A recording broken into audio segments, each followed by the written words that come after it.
Hello everyone, and welcome to the Dark Fanfics. So we are back with an interesting movie on what if Naruto had demon Sharingan eyes and become god of fairy tale. But before we start, I just want to remind you to please subscribe to my channel and hit the like button if you enjoy my content. Let's start the story. This was going from bad to worse as the fight went on, and it seemed like things were finally coming to head. Hatake Kakashi was renowned as the copy ninja of Konohagakure no Sato and was thought to be one of the strongest shinobi of the village. But compared to the monster they were facing now, even he had to admit he couldn't possibly win. The organization known simply as the Akatsuki, a group of S-ranked criminals, had been hunting down Jinchuriki for months. Two of their members had come to capture Konoha's Kyuubi Jinchuriki, and Kakashi had led the three remaining members of Team Asuma into battle against them. Nara Shikamaru had taken on the one called Hidan, and the two had left the area. Now Kakashi stood beside Akate Yamanaka Ino and Akamaiki Choji as the Akatsuki agent called Kakuzu, a man whom had said he had fought the Shish Odai Hokage himself, readied himself to administer the killing blow. "This is it," Kakuzu said as the two white masks embedded in his shoulders charged up. Kaden, Zukoku, Futon, Atsugai, Kamui, K. Akashi whispered, and the Sharingan spun wildly. Futon, Rasengan, Sweden, Hahenryu, Gufu Suka no Jutsu. Naruto and Yamato exclaimed as they arrived on the scene and combined their jutsu into a single spinning tornado of water and wind between the two combatants. "What is this?" Kakuzu thought as his chest started to convulse and the space in front of him distorted into a spinning vortex. "Dujutsu, oh crap." He quickly tried to evade, but he was pulled into the vortex. "Oh shit," Naruto thought as too was pulled in. "Damn it. I can't properly control the position and size of the barrier space." Kakashi thought as he clutched his now bleeding left eye. Naruto, his blonde student, couldn't escape the vortex's pull, and Yamato had already jumped back after his and Naruto's previous combination jutsu. Kakashi felt the web threads around him slacken, and he quickly broke free before lunging at Naruto in the hopes of throwing both of them free of the vortex. The pull was too much, however, and both of them were pulled in instead. Time slowed as the world distorted around them, and they both fell through space and time. Suddenly the two fell to the ground with a pair of echoing thuds. Naruto groaned as he pushed himself back to his feet and spotted an unmoving Kakashi a few feet away. Naruto quickly rushed over to his fallen sensei with a worried look on his face. "Kakashi-sensei, are you alright?" Naruto asked as he crouched beside the copy nin. "Naruto." Kakashi strained while lying on his back. He had used too much chakra. Far too much. Considering all of the jutsu I've been using today, I'm surprised I lasted as long as I did, Kakashi thought grimly. "Using Kamui on top of that must have drained the last of my chakra. I don't have enough left to live through this." He looked up at the face of his student and spoke. "Don't worry about me. Watch out for Kakuzu. He's a member of the Akatsuki for a reason." "You've cost me quite a bit of trouble," Kakuzu spoke up as he walked out from the trees. "Your heart belongs to me, Hatake." "Kakashi, it's time for you to get your ass kicked," Naruto growled out with his back to the Akatsuki agent. Yeah, Kakuzu waved off the comment. "I'll have it out with you another time." "You're too careless," Kakashi mused. "What?" Kakuzu thought as an orange blur descended from the trees behind him. "Rasengan," Naruto exclaimed as he slammed the spiraling sphere down into Kakuzu's back. "Damn," Kakuzu winced as he was blown forwards and slammed into the side of a nearby tree with an echoing boom. "Naruto, be careful," Kakashi rasped out. "I got this," Naruto said as he formed a familiar hand seal. Kage Bunshin no Jutsu. Two shadow clones popped into existence beside him a moment later. "I won't fall for your tricks again, boy," Kakuzu sneered as he stood up and his body convulsed, spewing more black threads, including some from his mouth. "He must be preparing to fight you," Kakashi spoke. "Charge!" Naruto yelled and his clones shot forward, only to be destroyed by Kakuzu's black threads a moment later. "He's using his shadow clones to gather data on the enemy," Kakashi mused as he watched on. Kage Bunshin no Jutsu. Naruto quickly summoned another 3 clones and had 2 of them start directing chakra to his hands. "I'll end it with this," he yelled as a bell-like screech filled the air. A moment later he held up a spinning white chakra shuriken with what looked like a Rasengan in its center. What is that? Kakuzu thought with a shiver. So this is the power of the Kyuubi Nchuriki. Well, the jutsu certainly befits the beast. Come here, Naruto yelled as he and his clones shot forward. The clones are irrelevant, Kakuzu thought as he jumped into the air. If this jutsu is anything like the one he used before, then he will need to get in close to use it. As long as I take out that jutsu and the main body, then will be over. He thrust out his black threads and impaled Naruto through the chest and arms. I won't fall for you tricks. A second later, Naruto disappeared in a poof of smoke. A shadow clone. Wanna bet? Naruto shouted as he and his clones appear. Ed behind him with another chakra shuriken in hand. I've got you now. He mixed his real body in with the clones. Kakuzu thought in surprise. Futon. Rasenshuriken. Naruto exclaimed as he slammed the spinning chakra shuriken into Kakuzu's back. It spun wildly for a few seconds before propelling Kakuzu forward and expanding into a large spinning sphere of wind and power. Kakuzu screamed as Hai's body was ripped apart until with a blast of wind the sphere exploded. After the dust cleared, Kakuzu's unmoving body could be seen in the center of the newly formed crater. The number of times the wind slashed at his body was more than even my Sharingan could see, Kakashi thought amazed. What a magnificent jutsu. It seems he's finally surpassed me. Jutsu that were even beyond Minato-sensei are well within his grasp. Kakashi-sensei. I did it. Naruto laughed softly as he clutched his bleeding right arm. Nicely done, Naruto, Kakashi gasped out and slipped into unconsciousness. Kakashi-sensei. Naruto cried in worry. Just then he heard a rustle from the nearby trees and turned to see what it was.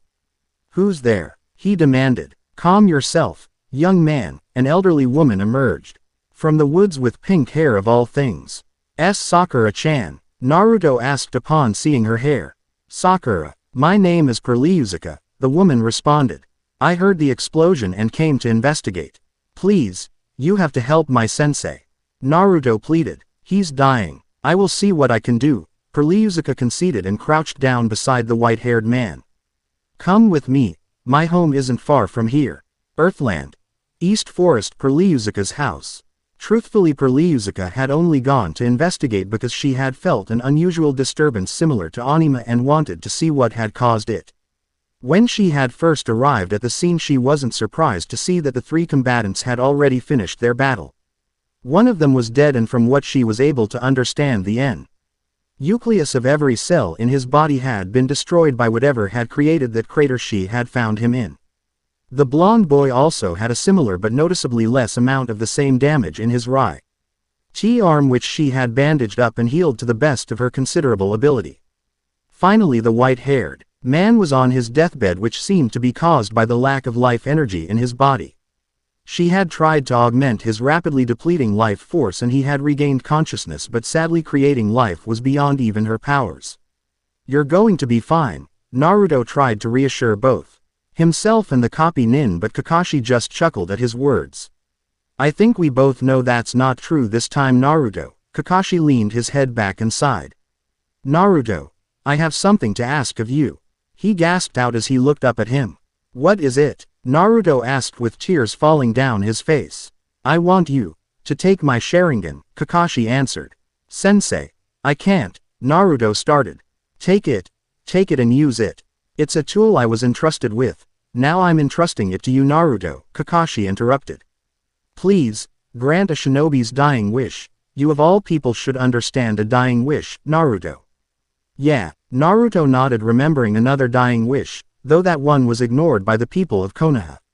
Save your strength, sensei, Naruto told him. No, not yet, Sasuke. When you run into him again, he may not be the boy we once knew. As his friend, I want you to stop him from falling even more into darkness than he already is. I fear what he may become if you don't stop him before that happens. Kakashi whispered and the blonde pulled back.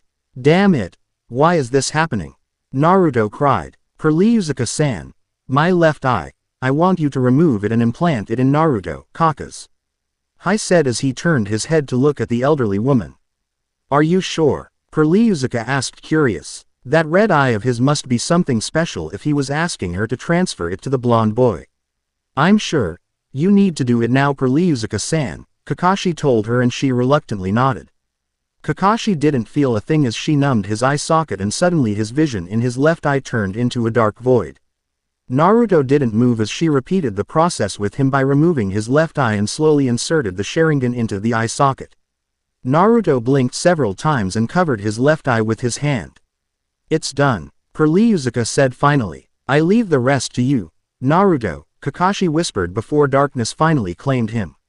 Kakashi-sensei. Naruto sobbed as his master passed away. Perlyuzuka watched on silently, and after a few seconds passed by she quietly exited the room, leaving the blonde boy to mourn his master's passing. An hour later she returned to the site of Naruto with his head resting on the side of the bed with red streaks down the side of his face, clearly asleep. She sighed at yet another death happening within her lifetime and pulled a small blanket over Naruto's still form. Perhaps there was something she could do for the boy. Naruto's mindscape. Jinchuriki seal. The next day Naruto rested Kakashi's body on a small bonfire and set it ablaze as per protocol. Upon death and in the event that Shinobi's body cannot be returned to the village, it was to be burned to keep the body's secrets from falling into enemy hands. A week passed since then, and Perlyuzuka had explained to Naruto where he was. At first Naruto didn't believe he could possibly be in another world entirely, but that changed when he confronted the demon within him. So my jailer finally returns. Kyuubi spoke mockingly as he watched his container approach the cage doors. I knew you would come back. I want answers, Fox, Naruto said with a glare. Where the hell am I? And how do I get back to Konoha? I do not answer to you, boy, Kyuubi snarled back. Do not ask questions to which you already know the answer. So the old hag was telling the truth. We really did end up in another world? Naruto asked. You seem surprised, Kyuubi mocked. Surely you remember what that master of yours told you about his jutsu. Don't you dare mock Kakashi-sensei, Naruto glared back. Even if he did give you that accursed eye of his, you are still nothing before me, Kyuubi sneered. One day this seal will weaken completely and I will break free. When that day comes, I'll devour you and wreak havoc on this world, and this time I will not be manipulated by those disgusting Uchiha. When this seal does finally collapse, I will kick your overgrown furry ass and take your power once and for all. That's a promise, Naruto shot back and turned away. Just you wait, Fox. We'll settle our score then. He walked out of the chamber and vanished from the mindscape. I'll be waiting, Naruto, Kyuubi said darkly as its massive red eyes closed and it drifted off to sleep again. Earthland. East Forest. Kuchio's no jutsu, Naruto exclaimed and slapped his hand down on the ground. A large seal matrix spread out across the ground, and a second later a large human-sized toad appeared in a poof of smoke. Yo, Gamakichi, he greeted the toad. Bro, you're alive, Gamakichi exclaimed. When we didn't hear anything from you we were beginning to worry. Your friends returned to Konoha and reported that you and your sensei were pulled into his jutsu along with the enemy. That guy from Akatsuki, Kakuzu I think his name was, he's dead, Naruto explained. I'm fine, but Kakashi-sensei, he didn't make it. I see, Gamakichi nodded in understanding. I'm sorry, so am I, Naruto said finally. Your eye, Gamakichi trailed off upon seeing Naruto's leaf headband covering his left eye. Don't tell me that sensei of yours gave you his Sharingan. Yeah, he did, Naruto replied. It was his dying wish. I've burned his body so no one else can get anything from him, he added. Anyway, can you help me get home? I could reverse summon you to Myobokuzen, Gamakichi mused. And then we could summon you back to Konoha from there. Let's do that, Naruto nodded. Jiraiya thought that you might actually summon us to get into contact with Konoha, so he wanted to speak with you, Gamakichi told him. Once I reverse summon you to Myobokuzen, I'll then reverse summon Jiraiya and you can talk about what to do from there. Sounds like a plan, Naruto nodded. All right then, Gamakichi said and disappeared in a poof of smoke. So you're going home, an aged voice spoke from behind him. I don't know if I'll be coming back, Naruto said without turning round. Quote, if you do, I look forward to our next meeting, Uzumaki Naruto, Perlyuzuka spoke sternly, and a second later Naruto disappeared in a poof of smoke. Summon Realm. Myobokuzen. So this is where you live? Naruto asked as he looked around at the strange toad village. Yes it is, a small elderly-looking green toad spoke from ahead. I am Fukasaku. This place is really a separate world from both the shinobi world and Earthland. Where you found yourself sent during your last fight. How many worlds are there? Naruto asked the elder toad. Many, Fukasaku replied cryptically. I know of only 4 more. How many people know about this? Naruto inquired further. Just the other animals that inhabit this realm, Fukasaku answered. Our territory borders the snakes and slugs. There are also numerous other summon contractors in this world. Ours is one of the only worlds that allow travel between others. What about Earthland? Naruto asked. We haven't had a summoner in Earthland for centuries, Fukasaku replied. That's dragon territory, he added. Dragons? Naruto asked in surprise. They're real. Of course they are, Fukasaku shrugged. Though they may have died off, I don't know, Lee. I said we haven't had any contact with Earthland for centuries. You sure had Tsunade Heim worried brat, a new familiar voice spoke up from behind him.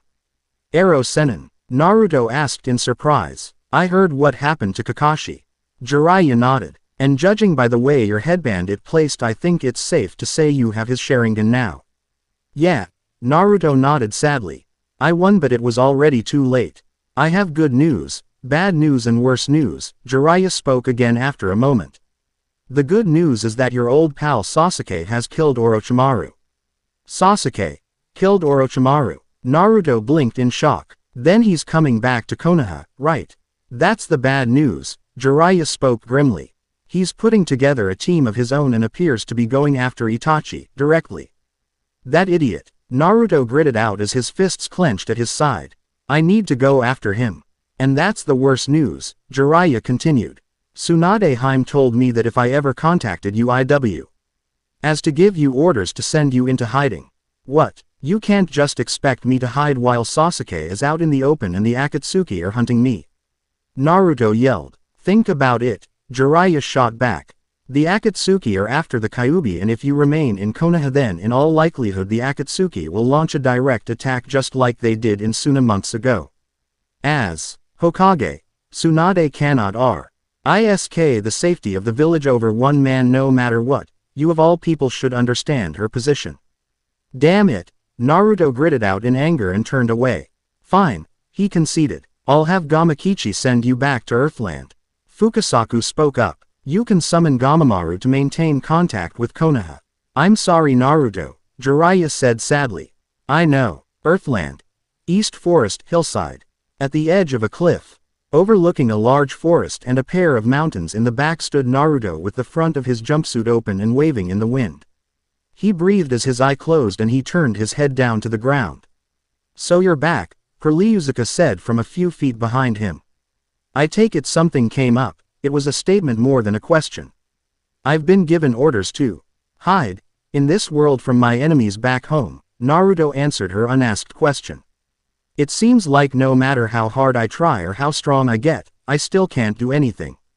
Are you running away? Kurlyuzuka asked him. I don't run away from my problems, Naruto replied. I face them head on and never give up. But, Kurlyuzuka trailed off. I couldn't stop my best friend from betraying me and everyone I care about. I couldn't even save Kakashi-sensei, Naruto said as he brought his hand up and pushed his headband out of the way of his left eye. My dream is to become Hokage, but maybe, they really been running away from what I really want. And that is, Kurlyuzuka inquired. To be free, Naruto snapped his head up at the sky and opened both of his eyes revealing one ocean blue and the other spinning red. I think you'll fit in well at Fairy Tail. You old fool, Kurlyuzuka sighed and slapped the green-faced elderly man now lying on the bed. Hey, spoke Alzak Connell in surprise. What are you doing to our master? I mean the patient, Biska Connell added. HMPH, he rushed into things without considering his age and look at him now. Really? Such a fool, Kurlyuzuka shook her head. How long are you going to stay here? Go home already. She turned and glared at the two Fairy Tail mages. No, but, we're worried about the master's condition, Alzak reasoned. Please allow us to look after him, Biska added. Go home, Kurlyuzuka told them. Those worried faces are like rubbing salt in a patient's wounds, and take Naruto with you. You want me to go with them? Naruto asked from the side. You were going to join Fairy Tail anyway, Perliuzuka reasoned. Now is as good a time as any. Besides, this, wind, magic. Metsu. It's a dreadful magic that depletes the target's magic power. Once the magic power is drained, it'll float in the air and eventually disappear. If we could have gathered Makarov's magic power as it was floating around, we could heal him faster. But now it's too late. It'll take a while. Is that so? Alzak stammered in surprise. We'll tell everyone, Biska added. What are you still doing here? Perliuzuka shouted angrily. But we thought you wanted us to hear you out. Biska yelled. Go away already. You humans stink. Perliuzuka shouted as they ran out of the door.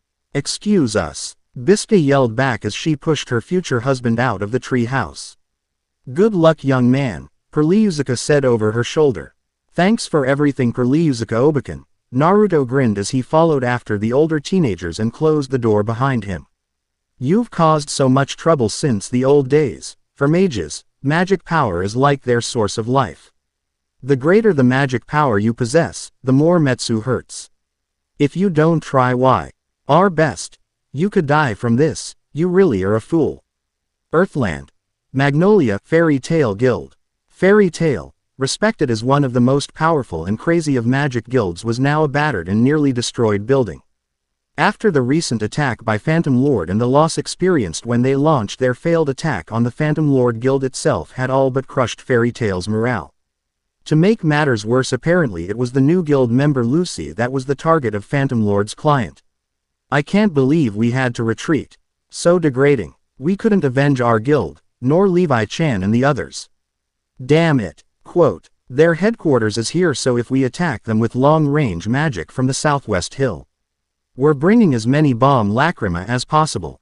Bring some powerful magic sheets from the storage for the mages. What's up? Still worried? Gray asked upon seeing the blonde girl's face. No, it's not that. It's just, I'm sorry. Lucy apologized with a pained face. Well, daughters from rich families are destined to be targets, Elfman mused. And it's a man's duty to protect them. Don't say such things, Gray said over his shoulder. But I'm surprised too. The talking blue cat called Happy of all things spoke up. Lucy, why were you hiding? I wasn't so much hiding, Lucy denied. But I ran away from home, so I didn't feel like talking about it. He didn't care about the daughter who ran away from home for a year, and now he suddenly wants me back. Papa did this so that he can get me back. He's horrible. Though, all of this happened because I ran away from home in the first place. Right, it sounds like your dad's just an asshole, a new voice spoke up from the side. Who are you? Happy asked as they turned to the newcomer. He was a tall, LL blonde with 6 whisker-like marks on his cheeks and a headband that covered his left eye, and wore a black and orange jumpsuit. My name is Naruto, the blonde boy said. I heard about you, Gray mused. I think Biska and Alzak said something about you wanting to join Fairy Tail. That was the idea, Naruto scratched his head sheepishly. Though, it looks like you're all having your share of problems. Yep, Happy nodded. Everything will go back to normal if I go home, right? Lucy asked the question. Is that so? Natsu asked. I mean, the term, lady, doesn't really suit you, does it? You fit better in this dirty bar. Laughing and merrily going out on adventures. You said you want to stay here. What good would it do for you to return to a place you hate? You're Lucy of Fairy Tail, right? This is your home. She began to tear up at his words. I've got to agree with Perliuzuka Obeken's grandson on this one. Naruto grinned as he thumbed at the pink-haired dragon slayer. Perliuzuka isn't my grandmother, Natsu responded. She isn't. Naruto blinked. But you both have pink hair, and she pointed me to this guild, so I thought you were related. The jury is still out on that one, Happy quipped. Suddenly the ground shook as the sound of a loud thud filled the air. What the hell was that? Naruto asked as he looked around. It's coming from outside, Alzak yelled as. Again the room shook and an echoing thud sounded. You've got to be kidding me. Naruto trailed off at the sight in front of him. A large guild was walking atop the water and being held up with 6 large metal legs. That guild is walking. Is it Phantom? I never imagined that they'd attack us directly. Urza clenched her fists at her side as the water from her shower ran down her face and exposed shoulders. What should we do? Suddenly the main gates of the attacking guild fortress opened and a large tube expended from it and started gathering purple energy inside it. This is bad. Everybody get down, Urza shouted as she rushed forward. That's a magic conversion cannon. Are they trying to blow our guild away? Everyone get down, Urza shouted again. And Tsunade Obeken though. It was safer for everyone if I stay here. At least this place isn't boring, Naruto thought as he lifted his headband to expose his left eye. Urza, what are you doing? Konso. Kongo no Yoroi.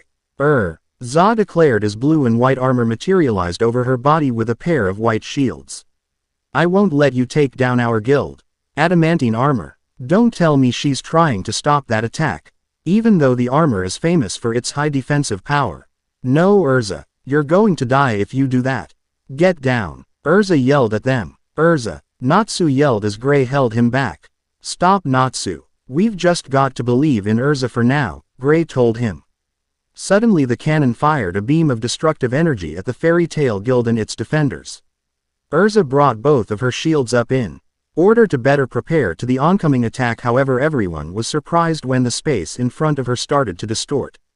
Kamui, Naruto whispered, though it wasn't heard over the thunderous blast. He had created a large distortion of space and time directly between Urza and the beam, effectively sucking the beam in and dumping it in another dimension, hopefully not injuring anyone on the other side.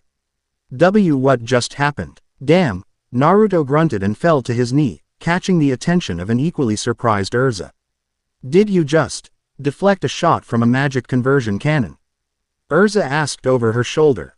It's the first time I've used that jutsu on something that big, Naruto responded as he pushed himself back up onto his feet and removed his hand from his left eye, allowing her to see his Mangekyo Sharingan. I'm still working on aiming it right, especially against moving targets. He was able to deflect a shot from a magic conversion cannon with a single spell, Urza thought as she examined the blonde. He's strong, though I shouldn't be surprised if Kurlyuzuka has taken an interest in him, but that was clearly an S-rank spell he used. Is he an S-class mage? When his is over, I need to talk to him, especially if he wants to join Fairy Tail. Even if you were able to stop a single shot from my Jupiter cannon, a loud voice spoke from the guild fortress. You still don't stand a chance. Hand over Lucy Heartfilia right now. You're out of your mind. Alzak yelled back. Where in the world would you find a guild that offers up a comrade to an enemy? Bisca shouted out. Lucy is our comrade. Makoa yelled. That's right. Go away. We won't hand over Lucy. Even though the enemy is attacking their home, they still refuse to hand over one of their own, Naruto thought as he watched on. I wonder if the people of Konoha would ever do that for me if the Akatsuki attacked. Hand her over, the voice spoke again. We'd rather die than give up one of our comrades. Urza herself yelled and the rest of the guild roared in agreement. Our answer won't change no matter what. We'll take you down, Natsu shouted. I see, then we'll fire an even bigger and stronger Jupiter. Now struggle in this 15-minute terror until it's reloaded. The voice yelled back. You mean we have a full 15 minutes? Naruto asked with a grin which surprised everyone. That should be more than enough time. What are you talking about? The voice demanded. To kick your ass and save the whole damn guild, Naruto grinned. Listen to me very carefully because I'm only going to say this once. You may think you've got us cornered, but you're wrong, because you made one mistake. You underestimated us. You can't stop us, the voice spoke clearly as hundreds of shadow creatures flew out of the guild fortress and shot towards the Fairy Tail Guild. You have two options. Be killed by my soldiers or die by Jupiter. Impossible. Is he going to kill his own men with Jupiter as well? He's just threatening us. He won't fire it. Yes he will, Kana spoke up. That's Jose's magic Shido. They're not human, they're just ghost soldiers that Jose created. Ghosts. Naruto suppressed his shiver at the thought. He'd always been afraid of ghosts, and though admittedly it had lessened over the years, his fear was still there. We've got to do something about Jupiter, Kana trailed off. I'll go smash it, Natsu declared. 15 minutes, right, Kana silently nodded in reply. Happy. Immediately white wings spread out from the blue cat's back and it grabbed hold of him, lifting him into the air despite the size difference and flying the pair towards the guild fortress. Gray, Elfman, you two head in there too, Urza gave the order. Loki, Kana, you are in charge here until I get back. She got a nod from the pair. What are you going to do?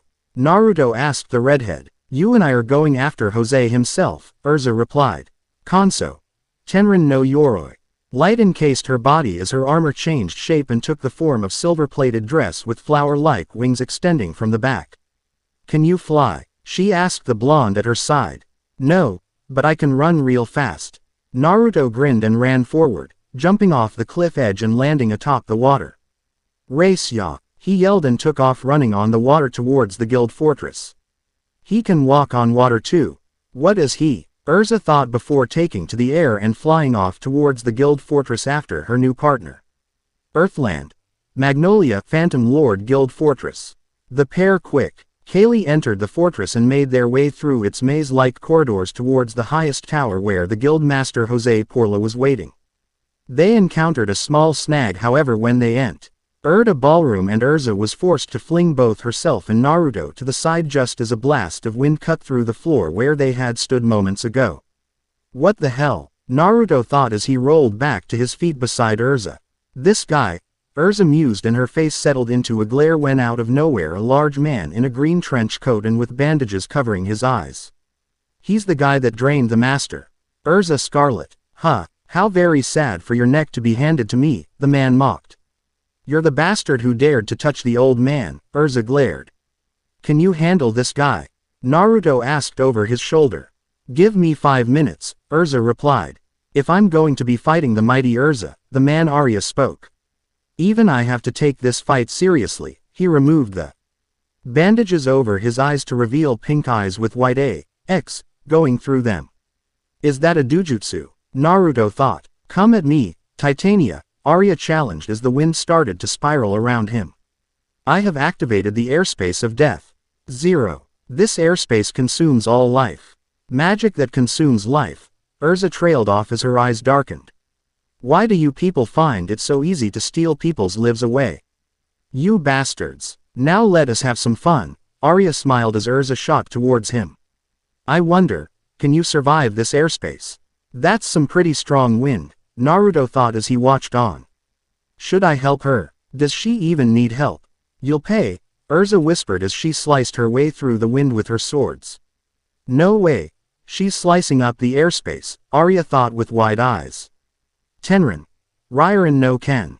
Urza exclaimed as she lunged and swung with her swords, cutting clean through him faster than the normal eye could see. She appeared behind him with her back to him. As he dropped down onto his back with an echoing thud, she took him down with one blow, Naruto thought in surprise. Her speed was insane and what is up with that armor of hers? Master could never be defeated by the likes of you, Urza declared as she glared down at Arya's beaten form. That tale will never appear in your saga.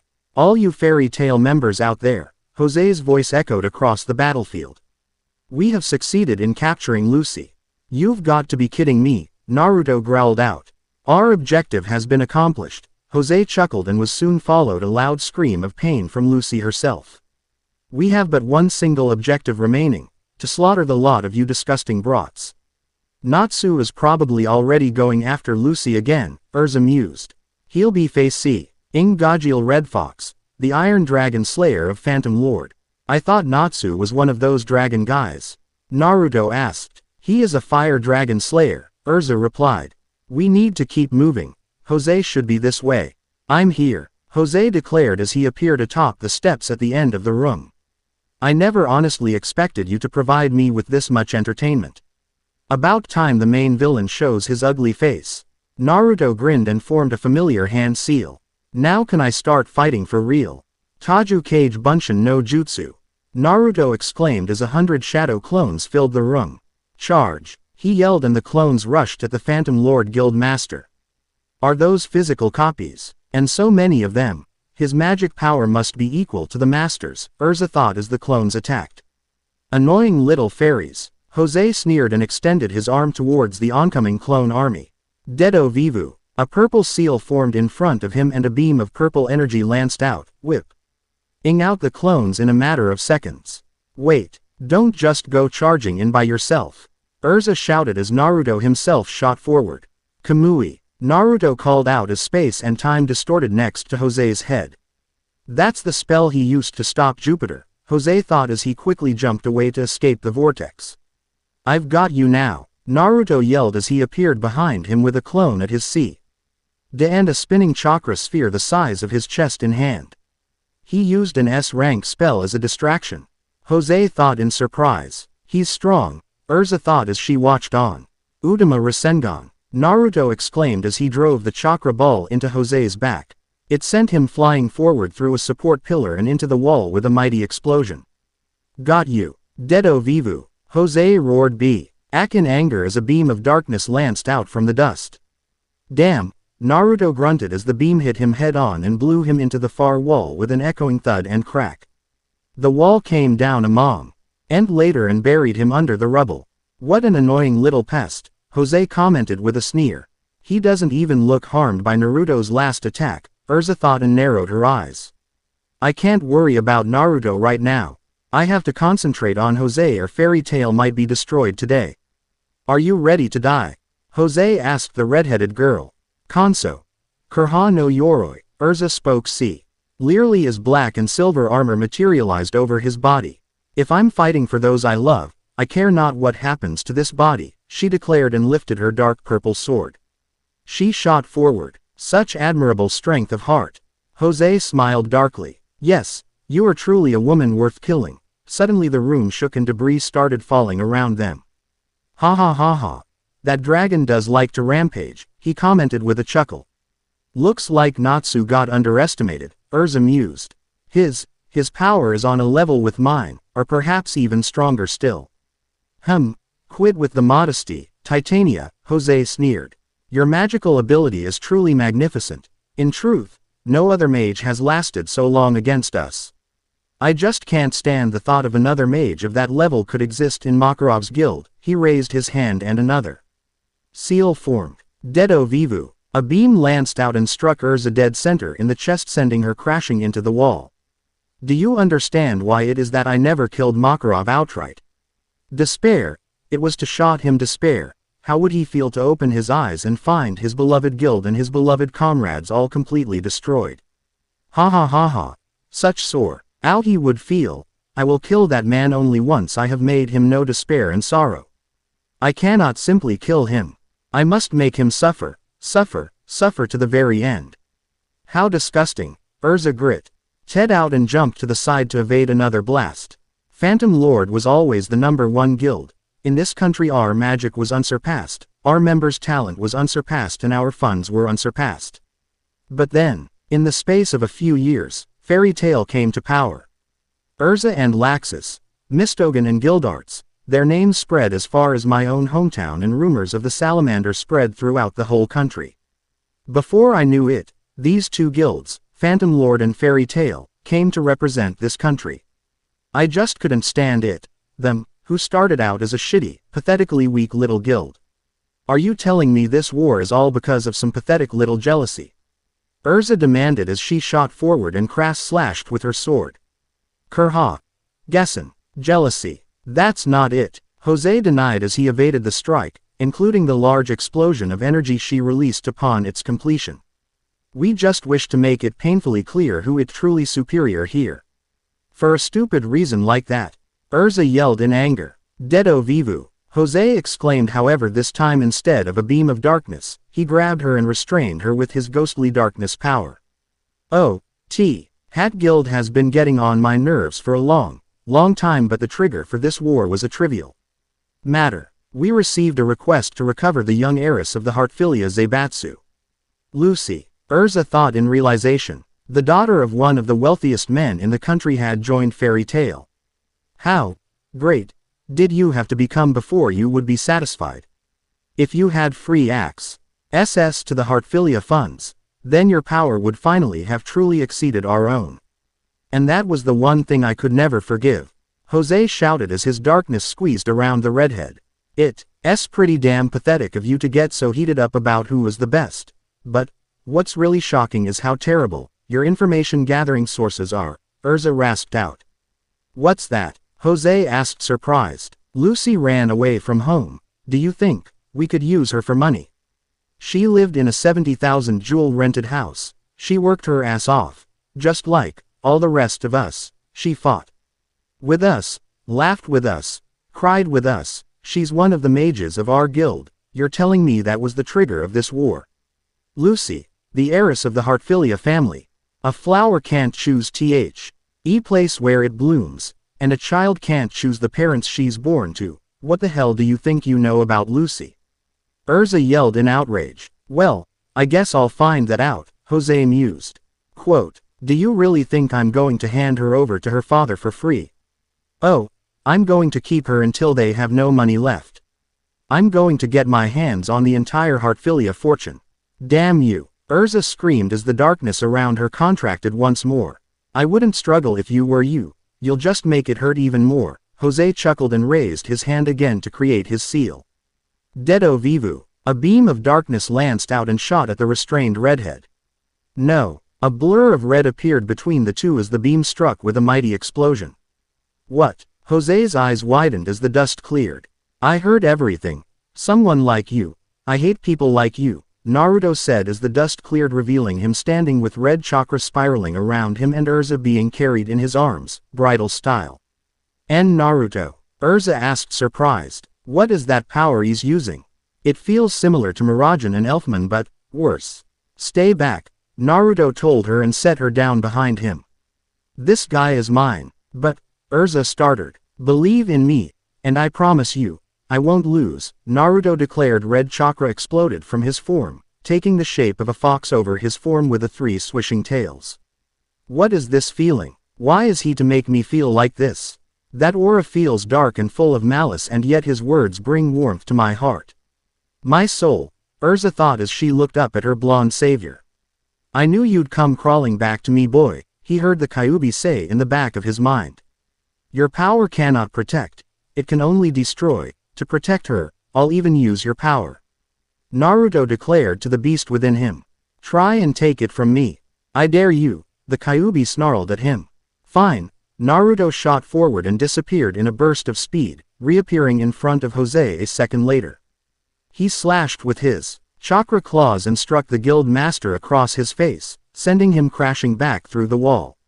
I won't let you hurt her, he roared at his opponent. He can really, Urza thought as Jose stood up from the rubble.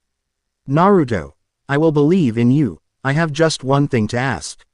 Name it, Naruto said. Win, Urza yelled. Kyuubi, Nar. Yuto roared as a fourth tail formed on the chakra shroud. His skin was ripped apart as a black sphere formed around him, and with an explosion of fire the chakra condensed to such a degree that Naruto's form couldn't be seen anymore. All that remained was a crimson chakra fox with a black mask, white eyes and 4 swishing tails. By the sage, this burns. Impossible, you're actually conscious. Kyuubi yelled in outrage. And Naruto? Urza asked as she stared at the beast that stood between her and their opponent. A demon. Jose gritted his teeth at the sight. Dedo vivu, he exclaimed as he unleashed a beam of darkness at the crimson fox. That won't work, Naruto roared back and brought his arms up to defend.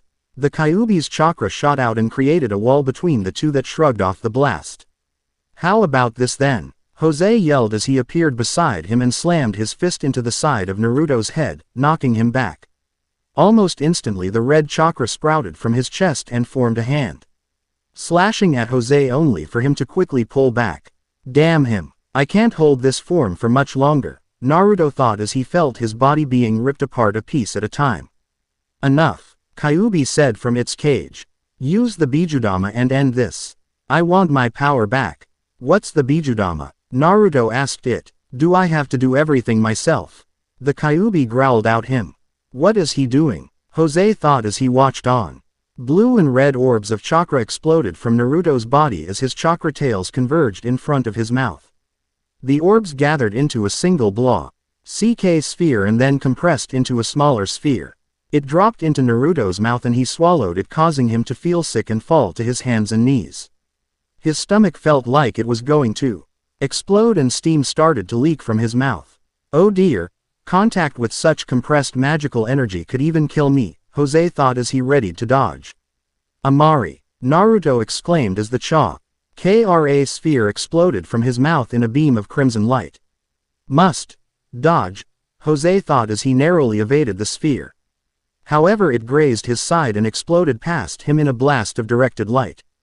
The fortress shook as the rear end of it was literally blown and vaporized by the blast, leaving a long stretch of destruction through the guild fortress. What inhuman power! See crap! That tastes like throwing up. Naruto grunted as he pushed the Kyuubi's chakra back. 3 chakra tails retracted into the shroud and it slowly returned to its original state with only one tail. Naruto's body itself was drenched in his own blood, though his skin seemed to be growing back at an inhuman rate. That power must grant him regenerative abilities, Erza thought as she watched his skin grow back.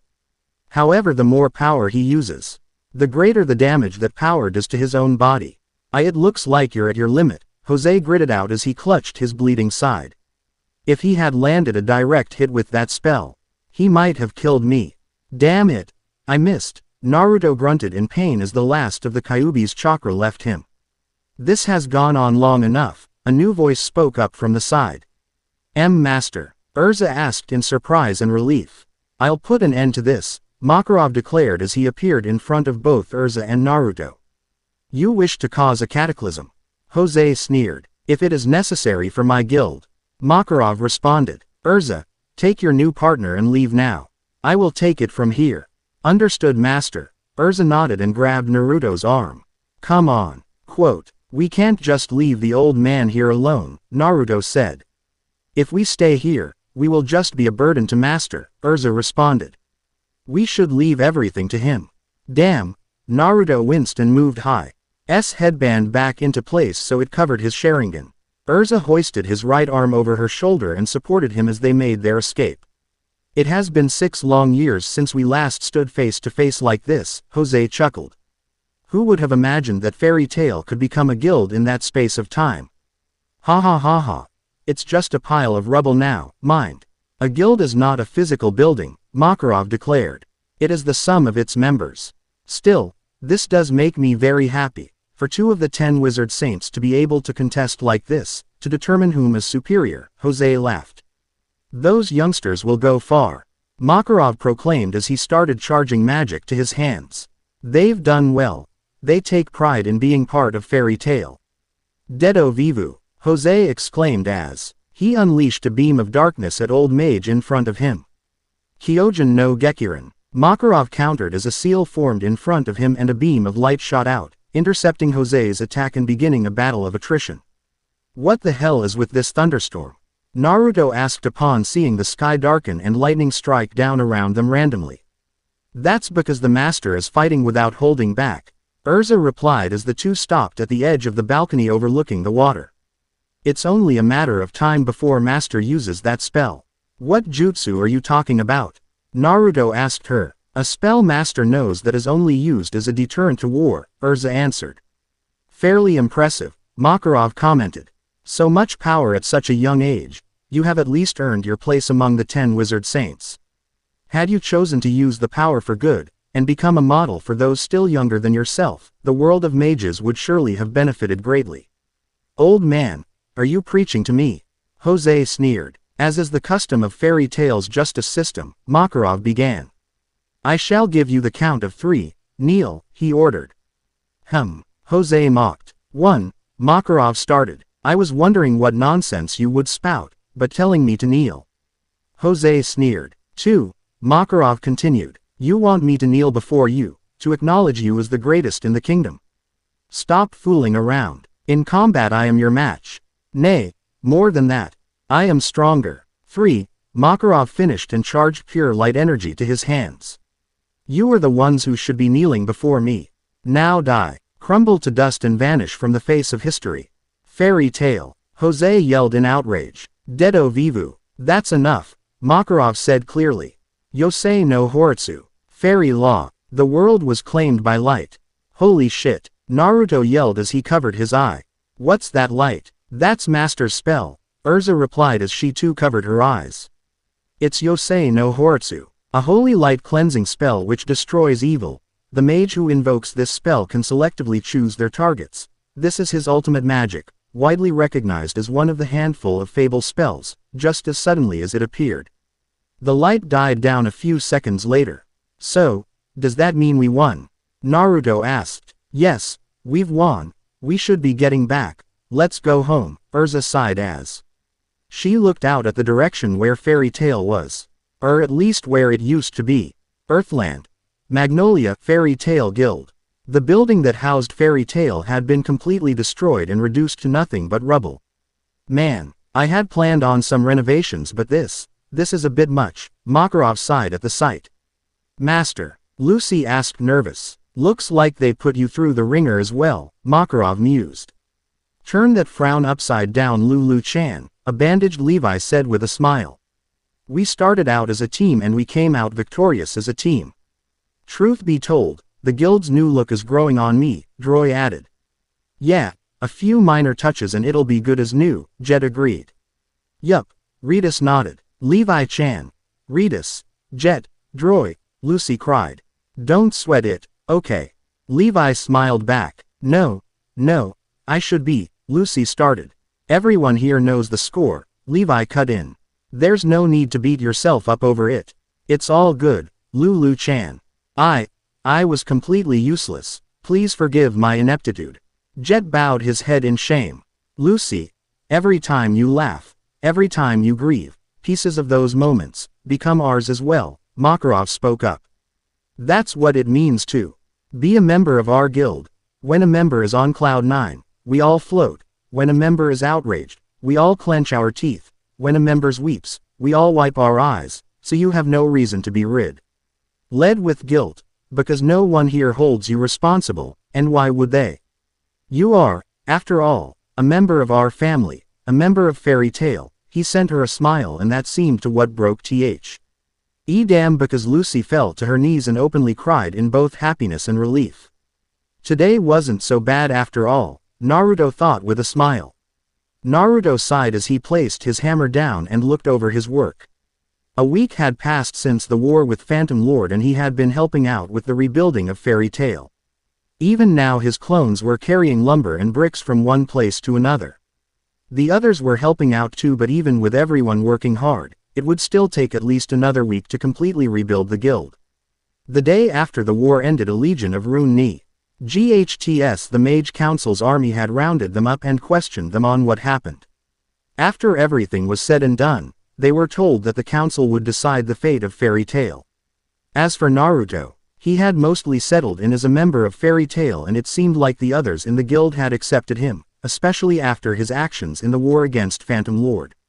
As he continued his work on the rebuilding of the guild, he couldn't help but remember his talk with Erza the day after the war ended. Flashback no jutsu begin. Who are you? Erza questioned. The name is Uzumaki Naruto, the next Hokage. Naruto grinned back. Please, hold the applause. What kind of mage are you? Those abilities you displayed didn't feel like any magic I've ever seen before, Erza questioned further. You could manipulate pure energy and control space and time to a certain degree. And then there is that demonic aura you unleashed. I'm not a mage, Naruto replied. I'm a ninja. A ninja? Erza asked with narrowed eyes. As in the Assassins of Legend. Yeah, it came out as question. He'd never really checked to see if this world had ninja or not, but clearly it must have at one time. Though judging by Erza's words, the ninja of this world must have died out long ago if they were referred to as nothing more than legends now. What kind of ninja wears orange? Erza asked, incredulous look. The super awesome ones, Naruto grinned back. You shouldn't underestimate me. Yes, I saw what happened when Jose did so, Erza commented knowingly. What was that demonic aura you wielded? It felt different from Lullaby and Deloria. There are demons here, Naruto asked back, surprised. Truthfully, he had never heard of any demons other than the Biju back in his world, so he hadn't thought that there were other demons in this one. Of course, Erza nodded. And you didn't answer my question. It's not something I like to talk about, Naruto replied truthfully. Fine, Erza conceded, but I will make one thing clear right now. If you do anything to harm my comrades, then I will deal with you myself, understand? Why yeah. Naruto cursed himself for stuttering. This woman was scary as hell and he couldn't help but breathe a sigh of relief as she turned and walked away. As he watched her go he let a smile spread across his lips as her hips swayed from side to side. After a moment of staring he shook himself and turned away with his face red. What am I doing? Flashback no jutsu end. I like Sakura-chan, he had told himself again. I barely know Urza-chan. Those two are at it again. Miragen smiled, snapping him out of his thoughts when she saw both Natsu and Gray descend into another one of their infamous arguments. They remind me of two fangirls I used to know, Naruto commented. Did they fight all the time too? Miragen asked him. Yup, Naruto nodded. And always over a boy who wouldn't give them the time of day. Hey, a familiar loud voice yelled from the side. If you've got time to play around, hurry up and help. Urza shouted at them as she stood wearing her builder's clothes and carrying a dozen planks of wood on her shoulder. Quote, we've got to fix the guild as soon as possible. Even the master is helping, Miragen added, still smiling as Makarov, now a giant many times the size of a normal man, slotted a wooden beam into place. Just another crazy day in Fairy Tail. Naruto grinned. Everyone get back to work. Urza yelled. I wouldn't have it any other way. Naruto sighed again. What about your friends back in that village of yours? Kyuubi sneered at the back of his mind. I don't know, Naruto thought sadly. They'll never accept you as one of them, Kyuubi said mockingly. You're just a weapon to them. They see you as me, they even sent you here. They abandoned you because they didn't want to risk their own lives to keep you safe. Shut up, Naruto shot back. The truth hurts, doesn't it? Kyuubi taunted. You've always used me as a crutch. Used my power to fight your battles for you. Face it, you're nothing more than a mere fragment of my hatred. I said shut up, Naruto yelled in thought. I don't care what you say. So what if the people of Konoha see you whenever they look at me? I don't care anymore. I love Konoha itself, not the village or the people, but what it represents, the will of fire. Who are you trying to convince? Kyuubi mocked. Me, or yourself? Are you okay, Naruto-kun? Miragen asked, snapping him out of his thoughts. Why yeah, Naruto nodded. I'm fine, he reassured. But Miragen couldn't help but frown as he turned away and continued his work. The next day Lucy had gone back home to confront her father, and after finding out she was gone, Natsu, Gray and Urza went after her. They returned the day after they returned to the now half-finished guild. Everyone, from today onwards we can receive job requests again, Miragen declared from behind the counter. How this took a long time. Everyone should work hard at their jobs. We have jobs. We have jobs. A random member yelled as they all scrambled over to the job board. Why are they so excited? Usually they just fool around and drink. Lucy sighed and shook her head at the sight. I should probably do a mission too, Naruto mused. I need new clothes and a place to live. My jumpsuit is pretty worn. Out and sleeping in the forest just isn't the same as a real bed. Maybe you should partner with someone and do a mission together, Miragen suggested. Maybe Loki, if he's available. Speaking of which, Loki isn't here, Lucy spoke up. Did you fall into Loki's hands as well? Miragen asked. No, Lucy denied. It seems he helped me find my keys, so I want to tell him, thanks. If I see him I'll pass along your message. Miragen offered. Don't talk about that, you lost the keys. Are the spirits angry? That, already, isn't just at the level of angry, just thinking about makes my butt hurt. Lucy groaned as she placed her head on the counter. Do you need me to cool it? Gray inquired. Lucy, let me see your red butt, Happy requested. If I make her butt hurt more I wonder what expression Lucy will have. Natsu mused. Are you a devil? Lucy asked in outrage, only for a table to be flung from the side and knock the fire dragon slayer to the ground. You dare say that again? Urza said dangerously as she glared at a big blonde man that sat in front of her. Urza, Lucy muttered in surprise. Then I'll say it more clearly, the blonde man sneered. This guild doesn't need weak bastards. You bastard, Urza said as her glare darkened. To be looked down on by a guild such as Phantom Lord, how embarrassing. I couldn't face anyone, the blonde man continued. Laxus is back, Happy spoke up. That bastard mouths off as soon as he comes back, Gray gritted his teeth at the sight. S-Class Laxus, Lucy asked. I'm talking about you, Laxus said as he pointed over at Team Shadow Gear. I heard that you guys were beaten up by that Iron Dragon Slayer. Speaking of which, what are your names? Who are you guys? You're a disgrace. And don't even get me started on the princess who caused this mess. Shut your mouth, Naruto growled out, catching his attention. What did you say? Laxus asked as he turned and leveled a mocking stare at the young Jinchuriki. IHEA, are you running your mouth off about all the bad things that have happened? But let's get one thing straight, Naruto glared back. You weren't even here for the fight, so you don't have any right to place the blame on others. Don't you know who I am? Laxus sneered. I don't give a shit who you are, Naruto shot back. Nobody insults my friends and gets away with it, especially not some coward who couldn't even be bothered to show up to fight for his own comrades. Naruto, Erza muttered as she watched on. You talk big, Laxus chuckled darkly and turned away. When I inherit the guild, you'll be the first to go along with the rest of the weaklings. I will build the strongest guild, a guild that nobody will look down on, history's strongest guild. He laughed as he walked away. What the hell is his problem? Naruto asked once he was gone. And what did he mean by inherit the guild? Lucy asked further. What nonsense was he talking about? It's not really nonsense, Miragen sighed. Because Laxus is the master's flesh and blood grandson. Seriously? Lucy asked in surprise. The old man. Damn, Naruto grunted and turned back to the counter. So if the master retires, the probability of the next master being Laxus is very high, Miragen explained. Someone who looks down on others and abandons their comrades doesn't deserve to be in charge of Fairy Tail, Naruto declared. That's why there's a rumor saying that the master can't retire because of that, Miragen continued. Is he waiting for someone else to take his place? Lucy asked, curious. It's just a rumor, Miragen shrugged. In reality, the master hasn't said a word about anything concerning a successor. Sounds like old man Sandaime back in Konoha, Naruto thought. And look how that turned out. That bastard, Natsu growled out. Forget it, Erza told him. It'll be very troublesome if you have relations with that guy. How about this? Want to take up a job?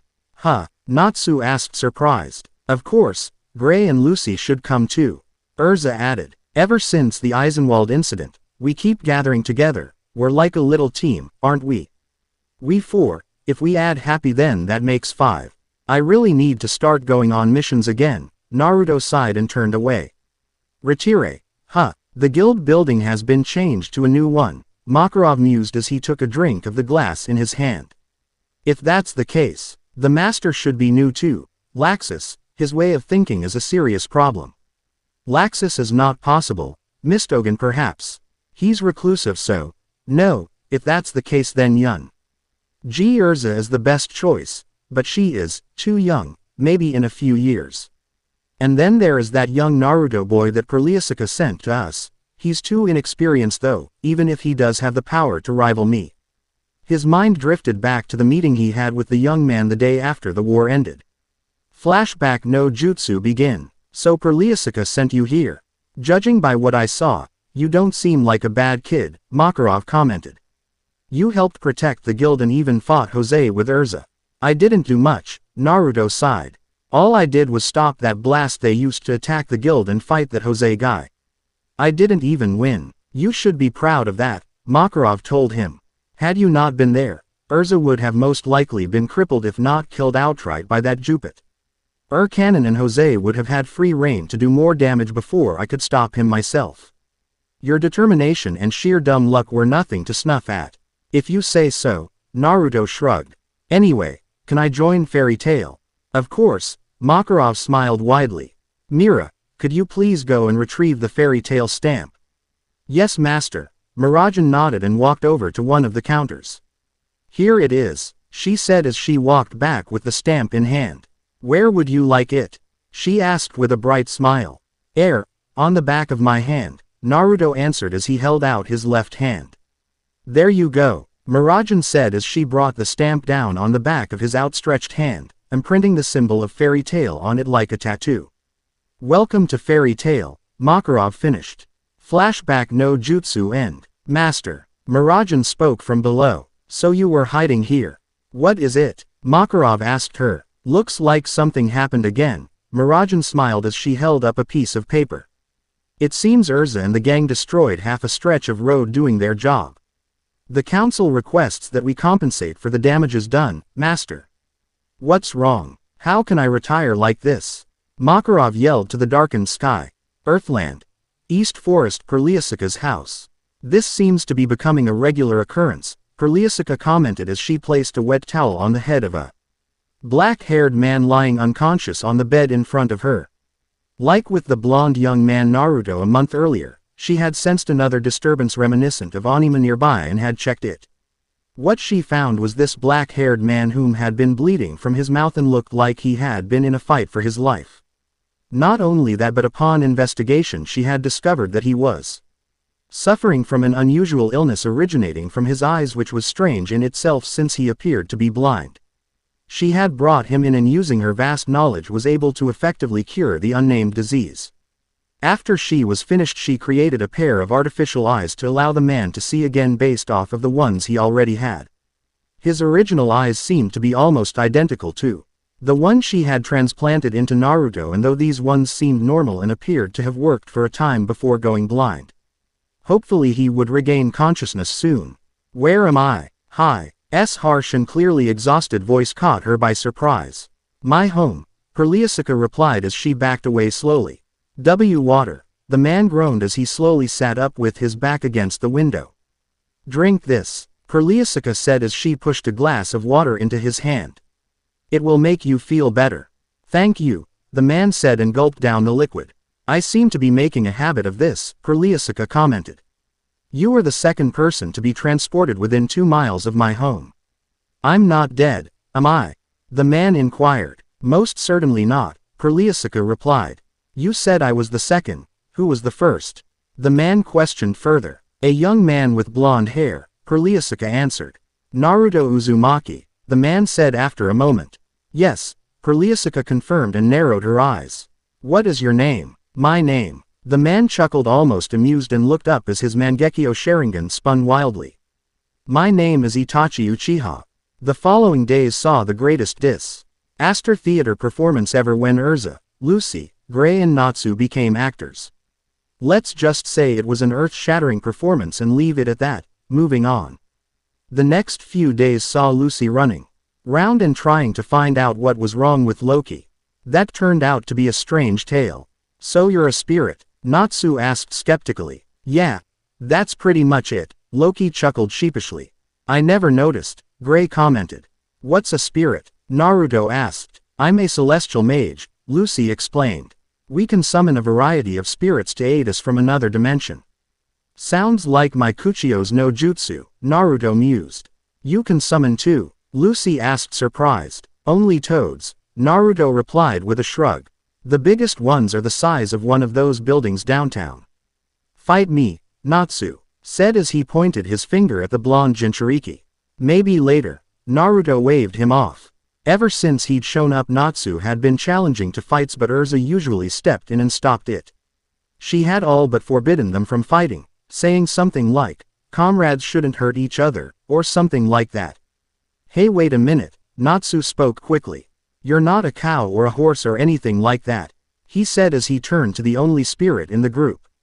Well, you've seen Virgo before, Loki responded. She looks like a human, right? No, she turns into a gorilla, Natsu replied. That's true enough. Loki chuckled at that. Loki is the lion spirit, Lucy spoke up. Matabi-chan would burn his ass, the Kyuubi spoke from the back of his mind. Who? Naruto asked thought before he shook his head. Lion, Happy exclaimed. A lion means a grown-up cat, doesn't it? That's right, Loki nodded with a smile. No, it's not, Lucy denied from the counter. That's so cool, Happy cheered. Anyway, is it okay for you to just carry on as you've been doing up until now? Gray asked the question. I'm afraid those days are long over, now that Lucy is my owner. When Lucy is in trouble, I'll gallantly shut up. After all, I am her knight in shining armor. Speaking of which, let's go talk about our plans. For the future, Loki spoke with a smile as he picked Lucy up and started carrying her away. Just another day in Fairy Tail, Naruto grinned at the sight. She's so lucky, Natsu sighed. I want a spirit too. What kind of spirit? Happy asked curiously. A dragon of course, Natsu answered immediately. I've finally learned Dragon Slayer magic, but if I can't try it out on a real dragon it's a total waste. You can't just summon spirits so you can have some sort of free-for-all. Lucy said with a sigh. That's right, Loki nodded with a grin. You summon them for their declarations of love. You can leave now too, Lucy told him, sweat dropping at his remark. Just then a rather unusual silence filled the room, causing the group to look around and notice their guildmates staring at the main doorway. Why has it all gone quiet? Loki asked the question. Hello, Naruto-kun, a familiar male voice spoke from the doorway. It can't be, Naruto thought as he snapped his gaze towards the newcomer. His hair was black and he wore a plain black cloak, but Naruto recognized him instantly. You know this guy? Gray asked with a frown. Itachi Uchiha, Naruto said with nothing but disgust. So the Akatsuki finally found out where I am. Despite what you may believe, I did not know where you were after your battle with Kakuzu, Itachi responded. And judging by the way your Hitai is placed, covering your left eye, I assume Kakashi has perished and given you his Sharingan. A wise choice to be sure. His Sharingan activated as his eyes turned red. Don't look into his eyes, Naruto yelled to the rest of Fairy Tail. Naruto, who is this guy? Urza asked as she appeared at his side.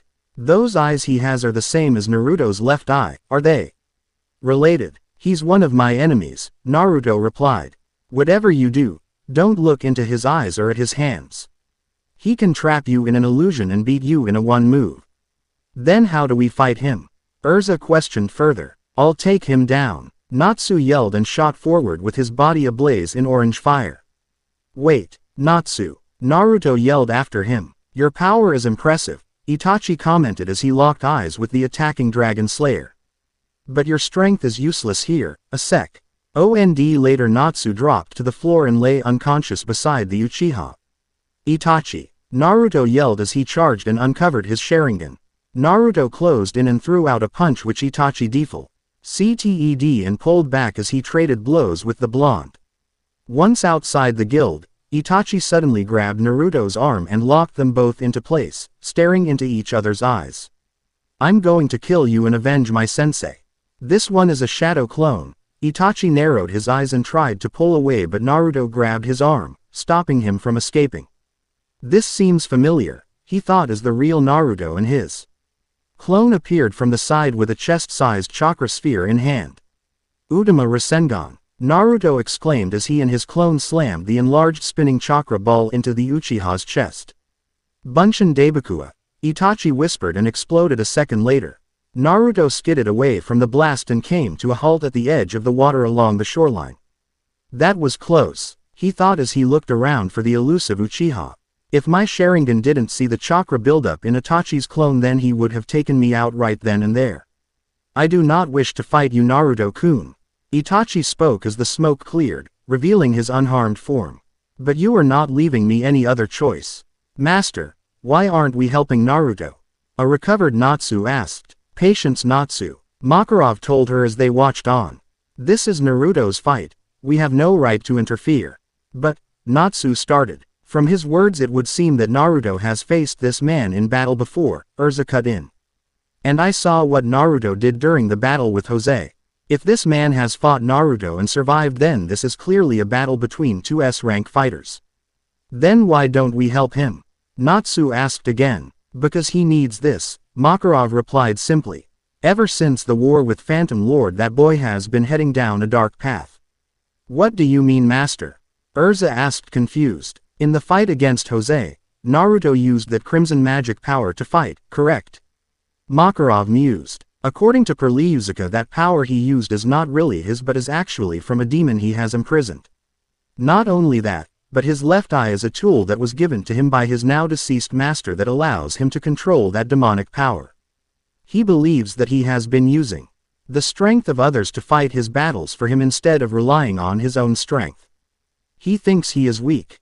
Natsu asked incredulous. Yes, Makarov nodded. You fool, Urza thought as she turned her attention back to the fight. It doesn't matter where your power comes from. As long as you use it for the right reasons and don't let it corrupt you, then you shouldn't care if it's someone else's power. I will not fall for the same trick twice, Naruto-kun, Itachi said clearly. I won't let the Akatsuki take the Kyuubi from me, Naruto shot back. I have no interest in collecting the Biju, Itachi responded. They no longer matter to me now that my goal has been fulfilled. What are you talking about? Naruto questioned. Before I woke up in this world, Itachi began. I fought Sasuke. Sasuke. Naruto trailed off. Our battle was long and gruesome, but eventually my illness caught up with me and I fell unconscious. I awoke later in this world near the forest east of here, Itachi explained. The East Forest. That's where Kakashi-sensei and I dropped into this world. Did Kakashi-sensei's Kamui open a hole between dimensions or something? Naruto thought. Enough playing around, Itachi declared as a black three-point wheel formed in his eyes, awakening his Mangekyo Sharingan. Amaterasu, he whispered, and black flames shot out at the blonde Jinchuriki. Kamui, Naru, Tu exclaimed as the space in front of him distorted and black flames into the spinning vortex. He deflected Amaterasu with some kind of Jikuken jutsu. Interesting, Itachi mused as the last of the black flames disappeared along with the vortex. What is with this guy? I mean, I knew he was strong, but fucking hell, Naruto thought as he made a hand seal. Taju Kage Bunshin no Jutsu. A moment lat, 2000 shadow clones popped into existence around them, creating an almost endless sea of black and orange. That is a lot of shadow clones. Itachi narrowed his eyes and he looked around at the clone army before him. He rapidly formed a series of hand seals and started spewing small red fireballs from his mouth as he spun round. Kaden. Hosenka no Jutsu. Charge. Naruto yelled as the clones attacked from all sides. There is too many of them, Itachi thought as his Sharingan spun wildly. Bunshin Daibakua. The clones closest to him suddenly exploded, though Itachi narrowly aped the blast and skidded to a halt atop the ocean water. He copied my jutsu from earlier, Itachi mused as the clones attacked him again from all sides. He quickly jumped into the air and formed another series of hand seals. Kaden. Gukaku no Jutsu. He exclaimed as he belched out a large fireball downwards at the cluster of shadow clones, wiping them out. This isn't working, he thought as he landed and stood atop the water. Itachi. Naruto yelled as he descended upon the elusive Uchiha with a familiar chakra sphere in hand. He has gotten better, Itachi thought as he quickly formed a set of hand seals. Chidori, he whispered as his left hand was encased in lightning. When I copied this jutsu from Sasuke 3 years ago, I never thought I would use it like this. Rasengan, Naruto exclaimed as he brought his hand down and the two powerful attacks clashed. Silence. The water rippled as the two techniques fought for dominance until finally, with an echoing explosion, the two were blown away from each other. They slid to a stop atop the water and stood up, staring at each other and panting. You really have grown, Naruto-kun, Itachi commented and breathed. But sadly this ends here, Tsukuyomi. Damn it, we have to help him. Natsu yelled. If you were fighting Igneel, would you want one of us to interfere? Gray asked him. That's different, Natsu replied in a quieter tone. No it isn't, Gray said back. It's the same with me when I fought Leon back on Galuna Island. Suddenly a red column of light shot up from Naruto's position and a massive shockwave washed over them. What the hell? Natsu exclaimed in surprise. This feeling, it's the same as before, Urza thought as the light died down. What is that? Lucy stammered when they all finally spotted their blonde friend again. His body was encased in a dense crimson chakra which radiated malice and hatred. White bones had formed over the chakra in the shape of skeleton, though what caught Urza's attention was the number of tail he had. There were 6. It's like my Seidan Soru, Mirajan commented. A different form of Chiku Oba magic. He has 6 tails. He only had 4 when we fought Jose, and he looks different too. Those bones weren't there before, Urza spoke up. It seems the Kyuubi reacted to Tsukuyomi and forced Naruto-kun to release its power. So this is the power of the Kyuubi compressed into human form.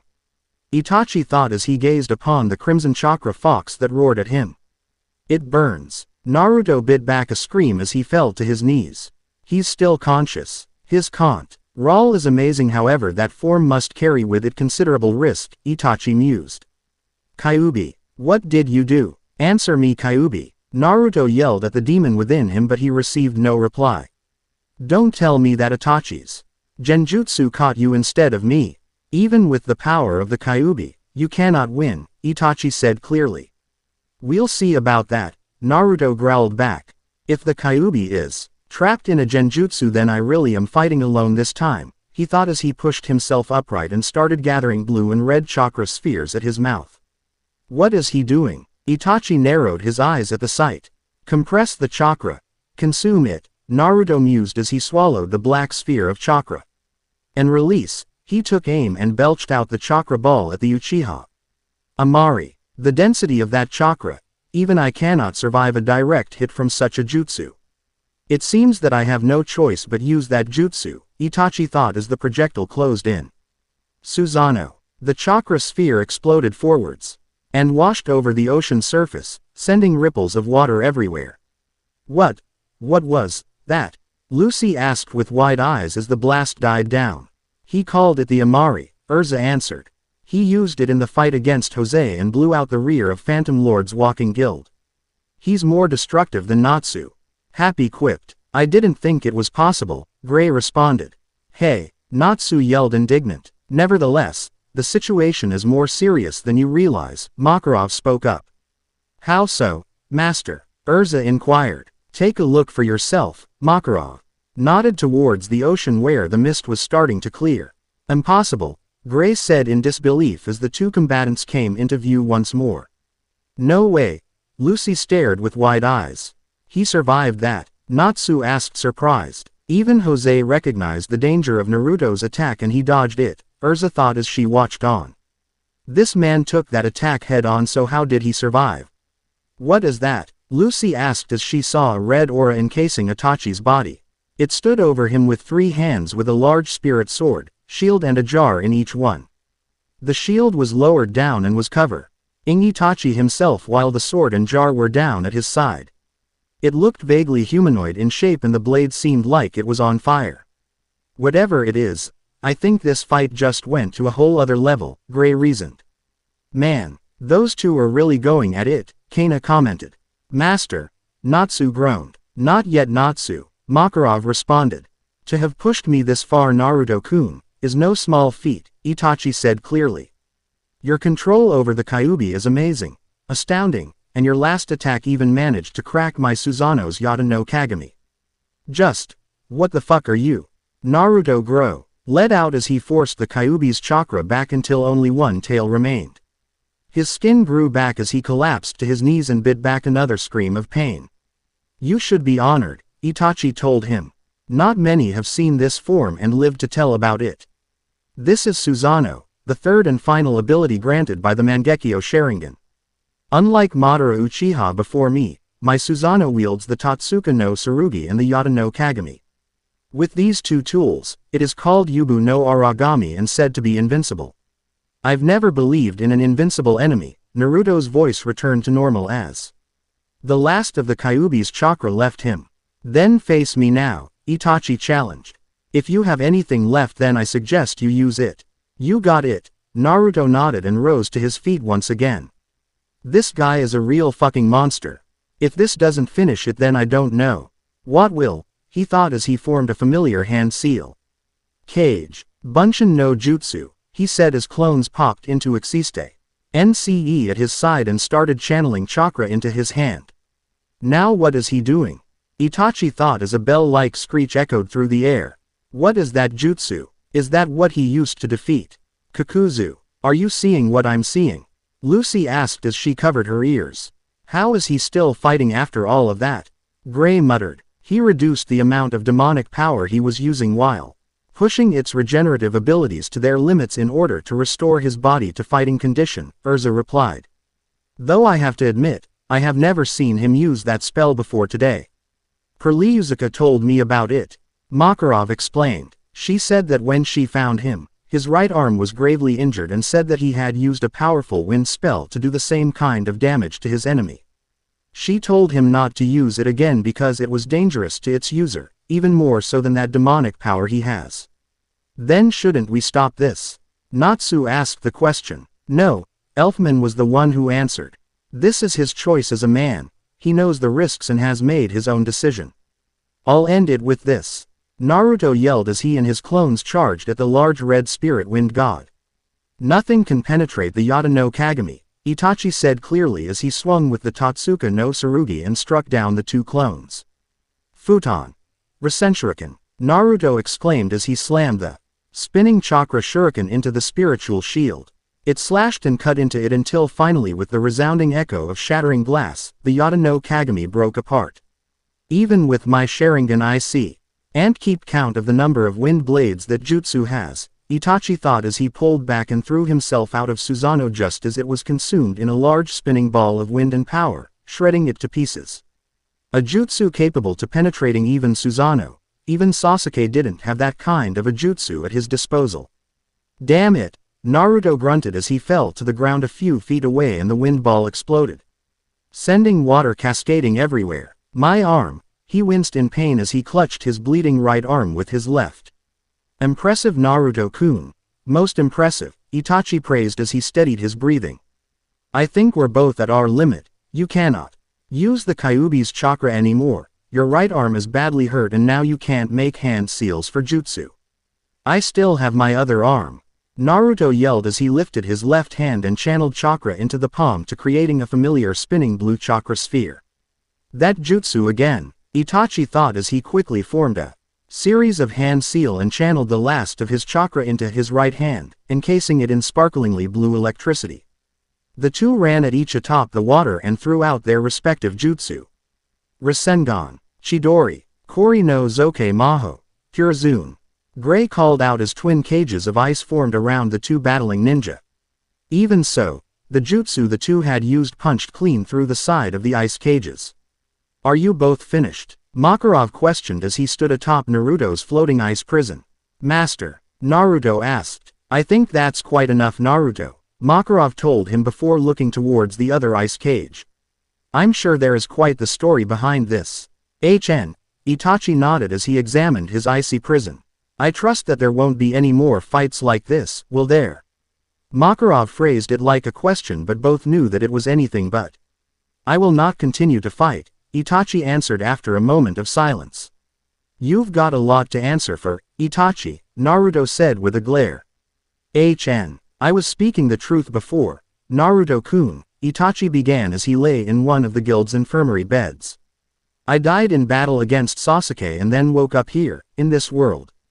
So Sasuke finally kicked your ass, Naruto chuckled lightly as his right arm clung to his side in a cast. Yes, Itachi nodded slowly. I imagine he is on his way back to Konoha right now in order to re-establish the Uchiha clan. Quote, after everything you've done, Naruto said as he clenched his left fist in barely suppressed anger. You tortured Sasuke, came after me and killed Gaara. I forgive you for any of that even if Gaara was resurrected by Chiyo-Obuken. I do not expect you to, Itachi responded. But either way my goal is completed, now all that remains, is for me to die. Well too bad, Naruto shot back. Because you're going to live with what you've done for the rest of your natural life. We can offer you a place in Fairy Tail, Makarov spoke up from one of the nearby beds. Are you kidding, old man? Naruto asked the aged guild master. This guy wiped out almost his whole family in one night and tortured his own brother. All the more reason to have him as an ally instead of an enemy. Makarov replied, welcome to Fairy Tail, Itachi Uchiha. Earthland. Magnolia Marketplace. Why are we doing this again? Naruto asked as Miragen dragged him through the busy street. You needed new clothes and a sense of fashion, Mira replied surprisingly blunt. That's harsh, Naruto pouted as she pulled him into a store. But why did you volunteer to help me? I wanted to ask you something, Mira said quietly as she dragged him towards the men's section. It's about that fight the other day when you used that demonic power of yours. What about it? Naruto asked guarded. He never did like talking about the Kyuubi to others, which was natural considering how much trouble it had caused him during his childhood. 2 years ago my siblings and I fought a monster. My brother tried to take it over and he succeeded, mostly. He lost himself to the beast within and he, Mira trailed off sadly. He hurt someone, Naruto finished knowingly. Our little sister, Mira confirmed. I wanted to ask you if that had ever happened to you. Yeah, Naruto nodded as he remembered his battle against Orochimaru of the Sannin months ago. It was just a few nths ago actually. We were on a mission to capture an enemy spy when, well, I guess you would call him a monster, showed up. I fought him and used the Kyuubi's power, but I lost control when I unleashed four tails and I was knocked out. I don't remember the battle or what happened to the bastard I was fighting.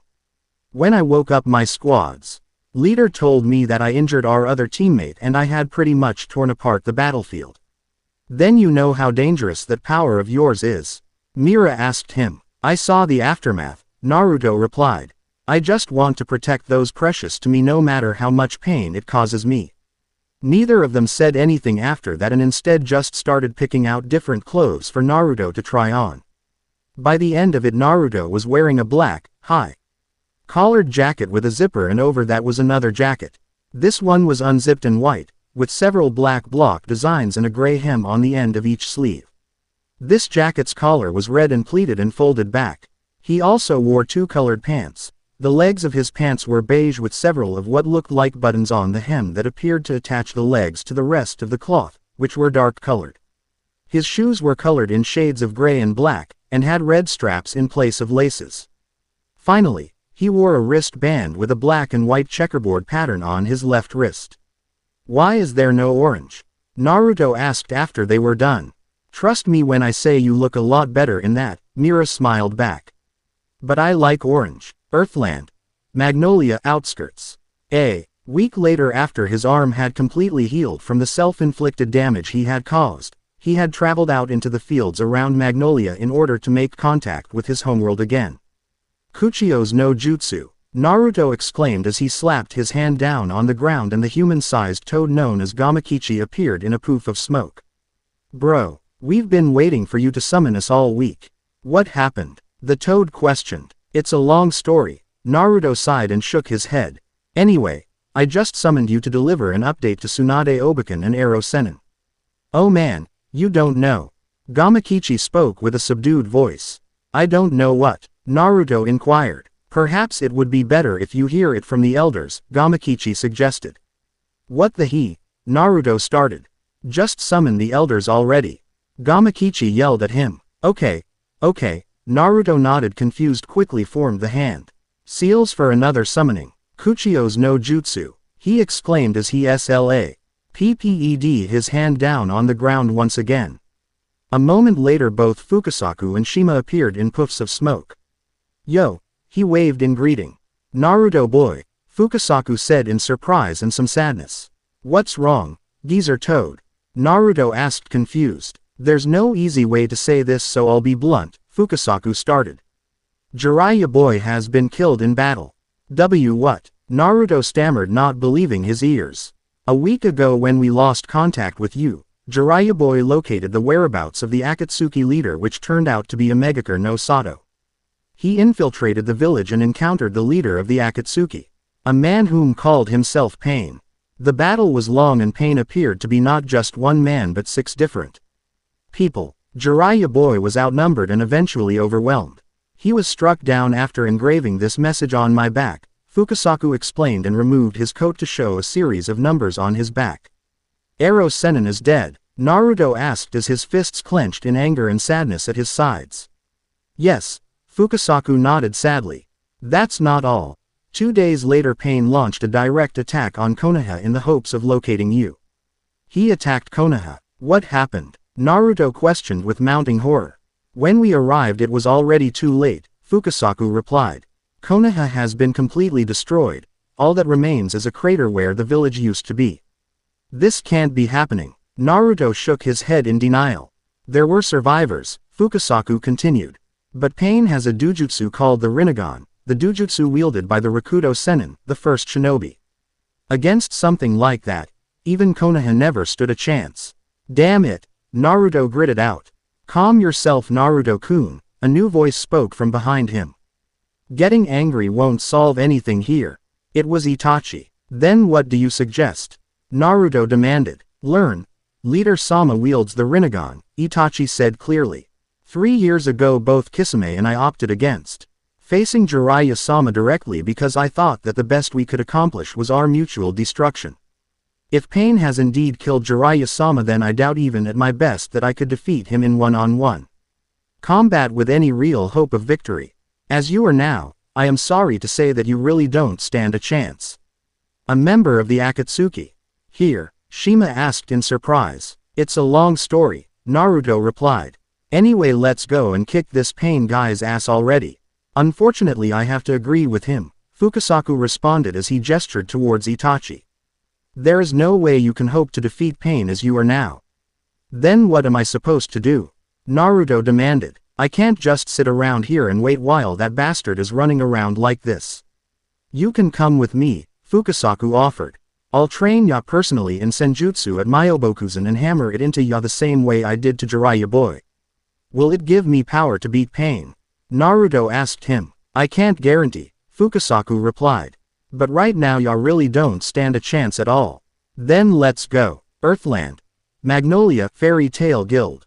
What do you mean, you're leaving? Natsu yelled, catching the attention of everyone in the guild. I'm just leaving for a little while to train, Naruto explained. I'm not sure when I'll be back, so keep a chair warm for me. But Loki got us all tickets to the Akane Resort, Lucy spoke up. Urza is already packed. Then Itachi can have my ticket, Naruto shrugged and turned away. Maybe a vacation will mellow him out. Hey, wait a minute. Natsu started only to feel a hand on his shoulder. Just leave him be, Itachi said with a sigh. He's going through a rough time right now and just needs time to sort out his priorities. What could have happened to Cha? Nge him from the cheerful Naruto from yesterday into that angry person that he is now. Urza thought as she watched the blonde boy go. Whatever it is, I hope he gets over it soon. Earthland. Akane Resort Beach. A shinobi is someone who strikes from the shadows, Itachi thought as he stood on the sand that made up the beach and stared out at the vast blue ocean. Originally he had refused to come on this vacation but had eventually accepted when Natsu all but dragged him along. Now he stood dressed in nothing but swimming shorts and was paying no heed to the dozens of fangirls that were following his every move. He had long since learned to ignore the stares of his fan clubs when he was still a ninja of Konoha and couldn't help but let out an irritated HN at the reminder of those days. Why aren't you playing with the others? This is supposed to be a vacation, you know. Urza asked from her sitting position atop her blanket. I've never done something like this before, Itachi answered honestly. I know the real reason that Makarov-sama offered me a position in Fairy Tail and the real reason Naruto-kun sent me with you in his place. Since neither of them were around to watch me, they wanted you all to keep an eye on me just in case I tried something foolish. When did you know? Urza asked, not denying it. When Naruto-kun left for his training trip, Itachi replied simply. Why does he even need to train? He seemed pretty strong to me, Urza inquired.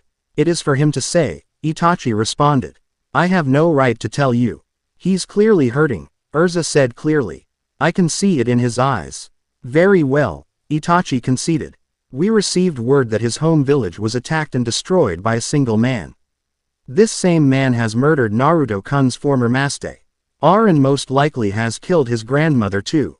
He wants revenge, Urza whispered and clenched her eyes shut. He really is a fool. Indeed, Itachi nodded in agreement. Nothing good will come of it, but it will make him feel better once he has his revenge. When that time comes he will truly understand what my brother has gone through, and then, we can only hope that he is strong enough to push past his pain. All things considered, today was a blast, it really was, but it would have been better if Naruto was there with us, Urza thought as she lay down on one of the lounge chairs and closed her eyes. Still, Naruto, what is it about him that makes me feel this way? Urza, in this world freedom is merely an illusion. Images of a little girl with red hair, a tower under construct. Chion and dozens of slaves working to complete it filled her vision until she awoke with a jolt. A dream, I must have nodded off, she muttered and shook herself awake before heading back inside. She looked into the mirror and admired the way she had styled herself with a smile.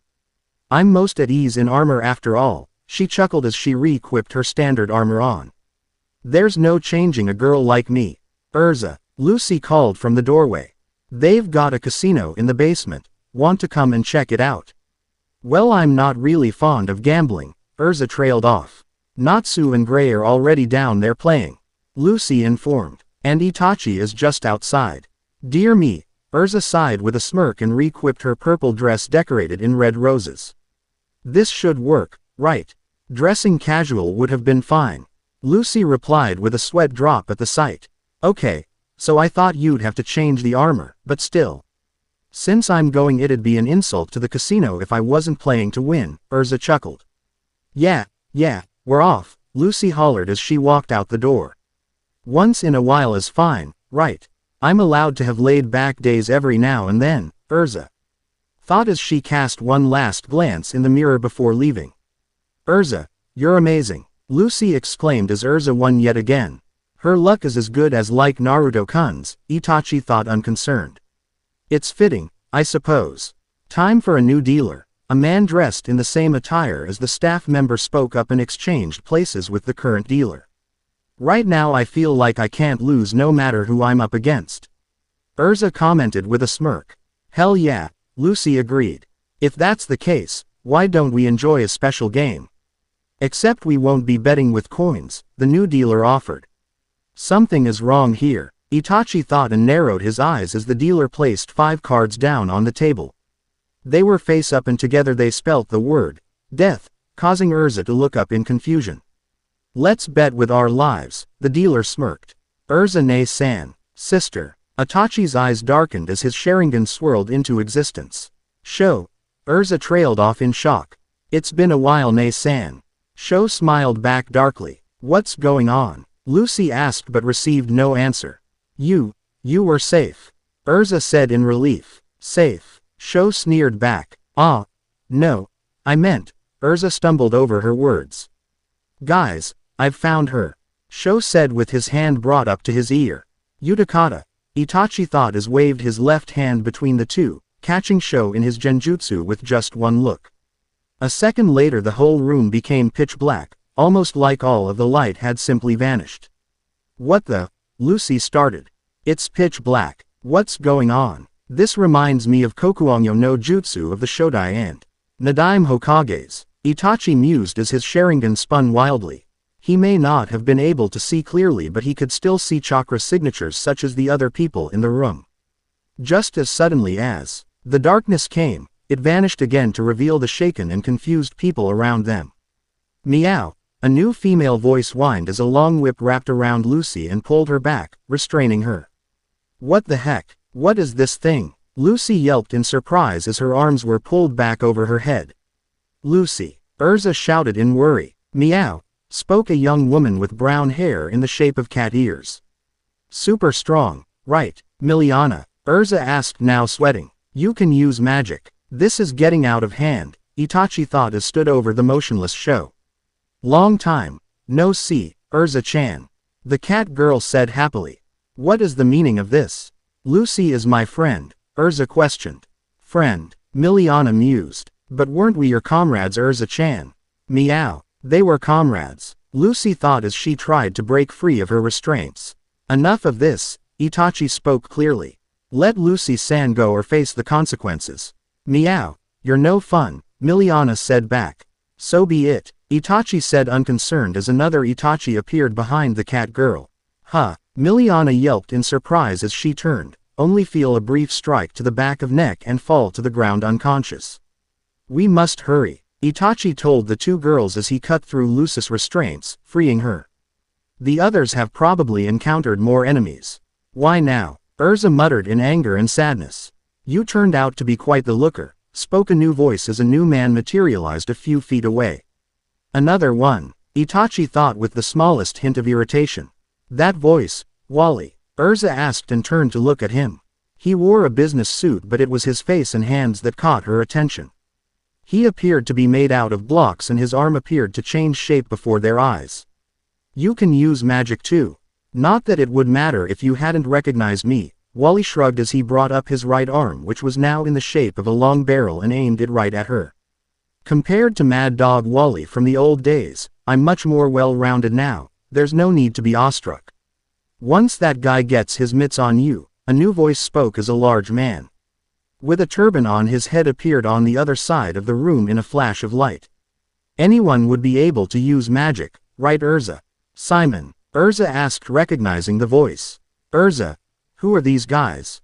Lucy asked. Why did that guy call you his sister? He's not really my brother, Urza replied. They are my former comrades. Comrades? But I thought you'd been in fairy tales since you were a kid.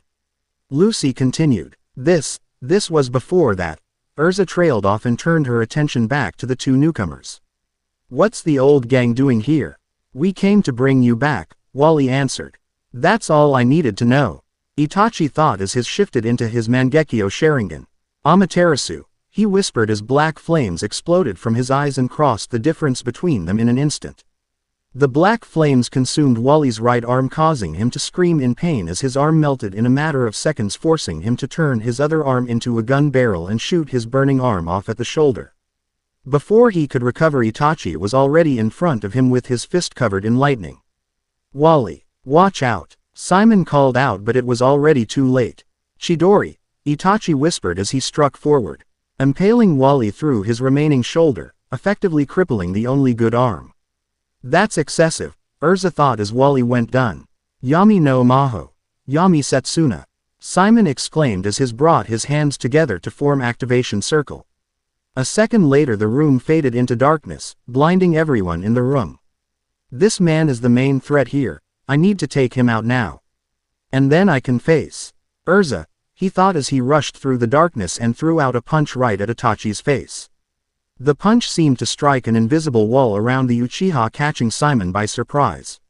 What sort of magic is that? Even if I can't see you normally, Itachi's voice echoed throughout the darkened room. I can still see your chakra, and I can hear you when you move. Who is this guy? Simon thought, only to feel a blade impale him through the shoulder and lift him into the air. He was pushed back and slammed hard into the far wall with the SWO. Road or whatever it was still in his shoulder with enough force to cause the wall to crack. The darkness faded to reveal Itachi standing up straight with the red spiritual thunder god having materialize. Its skeleton with only its sword in hand and no shield. Enough, Urza said finally, and Itachi retracted the spiritual blade, allowing Simon to slump to the ground. Itachi's power borders on inhuman. I would need to resort to my fairy armor in order to defeat him. But maybe Natsu can eventually beat him too, should Natsu ever learn to fight without actually looking into Itachi's eyes. They clearly wanted you for something, Itachi said over his shoulder as he approached Simon, who was clutching his bleeding shoulder. I already know where they were going to take me after they captured me, Urza declared. The Tower of Heaven. Let's find out the rest, Itachi said as he made eye contact with Simon, causing the bleeding man to slump to the ground. What is your purpose here and where were you going to take Urza-san? The Tower of Heaven has been completed, Simon replied in a hollow tone. Urza is to be the sacrifice for the ceremony that will accomplish Jalal's goal of using the R system. Kanso. Hato Kurosu no Yoroi, Urza whispered as she re-equipped her standard armor. I'll never forgive Jalal for changing everyone so much. I'll put a stop to him and destroy the Tower of Heaven myself, she declared. Let's go and retrieve both Natsu-san and Grace-san before we go, Itachi nodded. What about them? Lucy asked as the three turned away. Leave them, Urza said coldly. Oh, and Itachi? Yes, Itachi asked with a look. Dispatch a message to Myobokuzan, Urza gave the order. Recall Naruto, we may need his help. So they failed, mused a man with blue hair and a tattoo across his right eye. It appears that we have a wild card in play at the moment. Jalal-sama, let us quickly capture Urza and hold the ceremony. This is no longer the time to be playing around, spoke the dark-haired man. In that case, why don't you go yourself? Vivaldis, Jalal suggested. Are you sure? Vivaldis asked. They are no doubt on their way here as we speak, Jalal Smir. Kedon rearranged one of the pieces on his chessboard.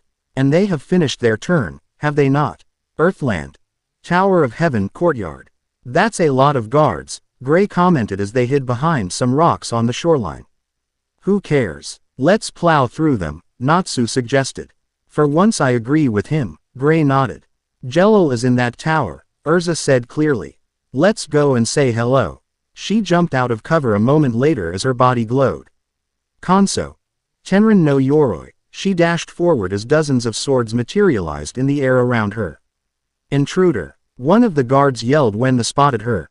Sound the alarm, Tenrin. Sakururan Soto, Urza exclaimed as she jumped into the air and spun the swords round her faster than the eye could see. A second later the CIR. Clee of metal that was created lashed out and decimated the dozen guards in front of her. Her skills are impressive, Itachi thought as he watched her move to re-engage the enemy. I can see why Naruto-kun is interested in her even if he hasn't realized it yet. Not to mention she looks like teenage Kushina-sama. Karyu no Tekken, Natsu exclaimed as his fist ignited in flames and he ran through anyone that challenged him. Kori no Zoke Maho, Hanma. Gray called out as dozens of ice spikes shot out of the air and Mizu no Maho, Wota Ceresa. Juvia soon followed with a blade of water which cut through the last of the guards. That was way too easy, Urza commented. Itachi nodded in agreement. The enemy probably knows we're here now and they'll be coming shortly. Urza, Lucy spoke up. Who is Jello? When she didn't receive an answer she continued. If you don't want to tell us, that's fine. Those guys said they were your former comrades, but we're your friends now. And we'll always be here for you no matter what happens. This is personal for you, I get that, Gray added. We're still going to help. Even for you, it's okay to be scared once in a while. I'm sorry, Urza said finally as she re-equipped her normal armor. There they are. A new voice called from entrance to the tower. Get them. Here they come again, Gray gritted out. They never learn, Natsu nodded. Kuchiyos. Yutai Kuzushi no Jutsu. A new familiar voice exclaimed from above. Suddenly a massive green toad crushed them beneath its weight, seemingly appearing from nowhere as a blur. Red and black dropped down in front of them. Thanks for the lift, Gamahiro, the figure spoke as he stood up with his back to them. Anytime, Naruto-kun, the massive toad nodded and disappeared in a poof of smoke. As that, Gray trailed off as the newcomer turned. Welcome back, Naruto-kun, Itachi greeted. Sorry I'm late. Naruto turned towards them with one eye that of the Sharingan and the other gold in color with the pupil now a horizontal slit. There were orange rings around his eyes and he now sported a red trench coat with black flames emblazoned on the bottom of it. A black cat crow. SSED my path, so I had to take the long way. Naruto. Urza trailed off. He's back. He's really back. But he's different now. That aura of his is calming and is that magic power he has now? He didn't have that when he left, but now I can feel it. That is definitely magic power he's using now. From what she was able to understand, his chakra, as he called it, was a mixture of mental and physical energies within the human body. Magic used spiritual energy from the user's soul, not their body like chakra did, and so was an entirely different power.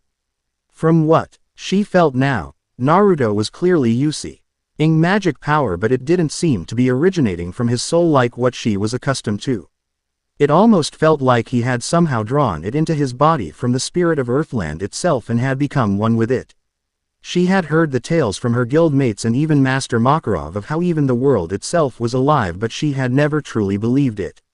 She'd heard of some people trying to harness the power of nature itself, and some had even partially succeeded. The forbidden spell of mass destruction called Issei Mahojin Eterian was said to be powered by the magic of Earthland itself, even though only the Magic Council had the sheer skill needed to control such a spell from destroying the whole world while in use. But she had never heard it ever augmenting a human body before, and she had thought it was impossible to control such a dangerous power, until now that is. I heard you had a bit of a run-in with your old friends, Naruto smiled at her as they entered the tower. And I heard you were heading to confront some guy you used to know. Over 10 years ago, a cult that worshipped black magic wanted to construct a tower to use a magic that could raise the dead, Urza started. Raise the dead? Lucy asked, surprised. It sounds like Orochimaru would have loved it here, Naruto mused as he released the natural energy within him, returning his right eye to its natural blue color. Indeed, Itachi nodded, knowing the snake Sanin's research into resurrection jutsu. The project wouldn't have been condoned by the government or the Magic Council, so they captured slaves from all over the world to build the tower, Urza continued. When I was little, I was one of those captured and taken here. Why, you were a slave? Naruto stammered in surprise. That was where I met Jello, Urza explained. After a failed escape attempt, I was taken down to isolation and tortured. They ripped out my right eye. Her words shocked them all. But you have both your eyes, Lucy spoke up. Perliuzuka created a new one for me, Urza responded.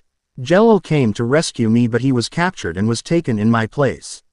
Later, after I had been returned to my cell with the rest of the prisoners, I just started attacking the guards. I rallied the prisoners to me and we all revolted against them. We stood up for our freedom, and to save Jello. At that time, Jello was our leader. Our hero with a great sense of justice. He was also my idol, she admitted.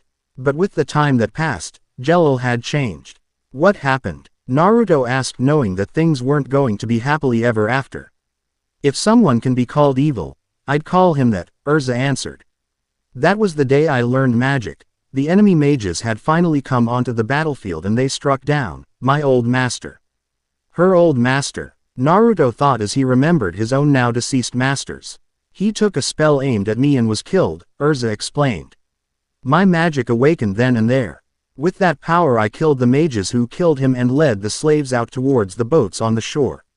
After I was sure they would make it, I turned around and headed back inside the tower in order to find Jello. I found him all right. Let me guess, Naruto stopped her. You were too late. Yes, Urza replied harshly. He was insane. He said that he wanted to resurrect Zerf. Now, he almost killed me but decided it was better to exile me instead.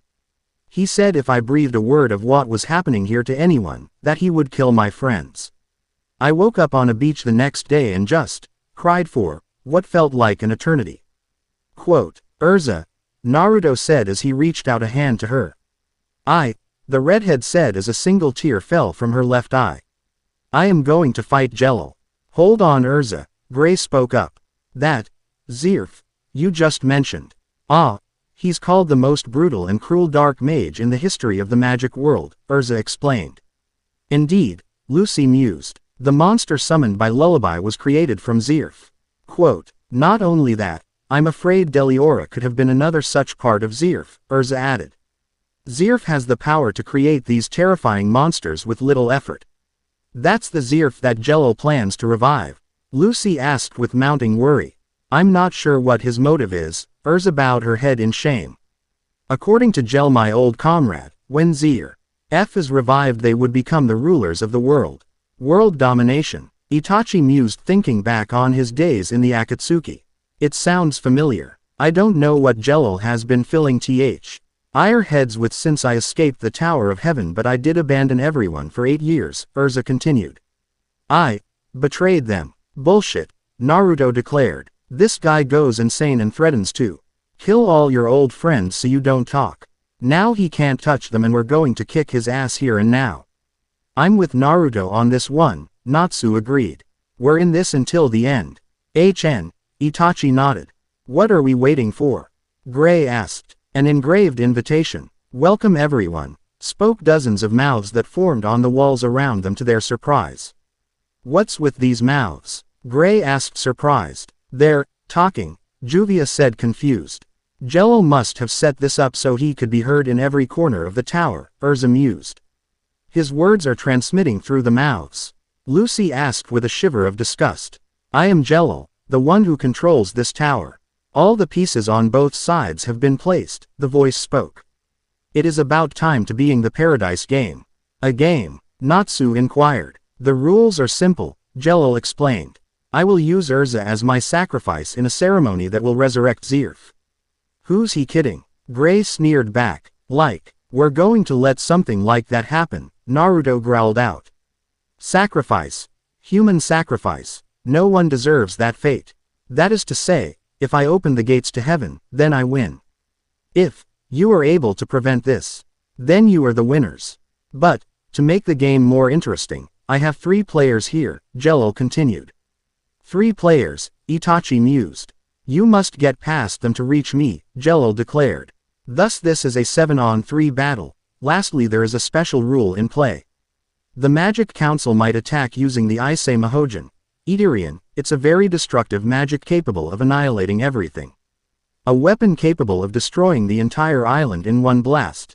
Naruto thought in surprise. He knew that the Biju could do such a thing and there were certain kinj Utsu which could cause destruction on such a scale, but this sounded like something else entirely. This wasn't a jutsu which you hit an enemy with and watch as it tears them apart. This was a long-ran GE weapon of mass destruction designed solely to wipe the enemy from the face of existence.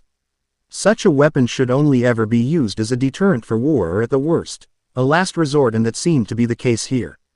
It is unknown how much time remains, Jello continued. But when Idarian hits, everyone here will die, there will be no winner.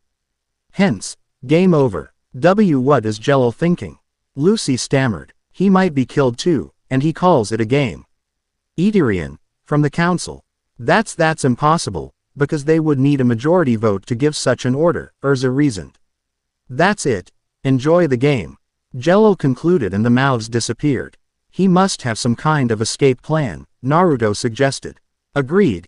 Itachi nodded. Either that or he has something planned for when Idarian fires. Alright then, Urza started. Lucy and Juvia, you two head through the door on the right, she ordered as she gestured towards the doors.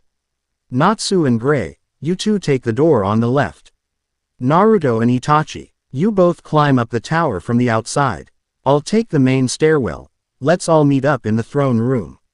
Let's go, Natsu said with a grin. Earthland. Tower of Heaven, East Wing Hallway. Rasengan, Naruto exclaimed as he blew open the outer wall of the tower 100 feet up. Guards, Itachi said as dozens of guards took notice and charged towards the two shinobi turned mages. These guys are a real pain, Naruto groaned and formed a familiar hand seal. Kage Bunshin no Jutsu, he called out as 10 clones popped into existence at his side and charged at the attacking guardsmen. There are just 2 of them. Stop them already. The captain of the guardsmen yelled only to freeze and fall to the floor unconscious. Genjutsu, Naruto asked his partner beside him. Itachi responded. Impressive, a new female voice commented as a woman with pink hair dressed in white robes and wielding a sheathed katana appeared in front of them. I am called Ikaruga, greetings. Oh shit, Naruto muttered. Another Sakura-chan. Excuse me, Ikaruga asked curious. Never mind, Naruto shook it off. Listen, you wouldn't mind just stepping aside, would you? I'm afraid not, Ikaruga replied amused. I didn't think so, Naruto sighed. Itachi, you go on ahead, I'll catch up in a minute. Are you sure? Itachi asked. Yeah, Naruto nodded. Besides, Urza is probably already up there. Very well, Itachi conceded and burst into dozens of black crows. Naruto sighed as he recalled his previous battle with the elder Uchiha B. Rother and shook his head at the thought. Despite everything that had happened, Itachi was the sole link he had to his old world other than the Toads, but since they weren't technically from the shinobi world, it was different where Itachi was concerned. Itachi was many things but a madman with a need to prove himself by killing his family, he most certainly was not. His powers were almost ungodly and he seemed to use them wisely. He was quiet most of the time and kind of reminded him of both Sasuke before he left and Shino. He could be trusted, for now at least. This guy did kill his entire family after all. Still, there was something wrong with that story when compared to the Itachi that had fought him and now fought alongside him and his new friends. He'd worry about it later. Alright then, Naruto sighed again and stood completely still. Let's go wild, he said as orange rings formed around his eyes. His right pupil elongated into a horizontal slit and his right eye turned yellow. Senjutsu. Senenmoto. What strange eyes, Ikaruga mused. Fuin. Kai, Naruto spoke as he unsealed a dozen shuriken from a scroll that had appeared in his hand. The shuriken sailed towards Ika. Ruga only for her to unsheath her sword and deflect the dozen shuriken. There is nothing under the sun that I cannot slice, Ikaruga proclaimed and slashed one last time, this time striking at Naruto directly. Naruto brought his hands up and a kunai slipped into his grasp. Futon. Hein. he exclaimed as his wind chakra coated the blade. You're good, he commented as the two blades connected and Naruto pulled back. But I'm better, he said as he lunged forward and threw out a punch with his free hand. Kawazu Kumite. Oh, Ikaruga asked amused as she dodged the punch effortlessly only to feel a solid hit to the side of her face, sending her crashing back into the far wall. What was that? She stammered in surprise. She's insanely fast, Naruto thought as he narrowed his eyes. If I wasn't in Sage mode and using the Sharingan, she would have sliced right through me and I wouldn't have been able to do a damn thing about it. That sword of hers is something else too, my wind Enna. NCED Kunai could barely hold itself together when we clashed. That was my way of greeting, Ikaruga said as she stood up completely recovered. I am no mere passerby on the road. I don't care, nah. Ruto said back and formed a familiar hand seal. Kage Bunshin no Jutsu, he exclaimed as three clones popped into existence beside him and charged. Here I come, Ikaruga spoke as she readied her sword. Yasha, Senku. It came out as a whisper and a second later she made one slash with her sword.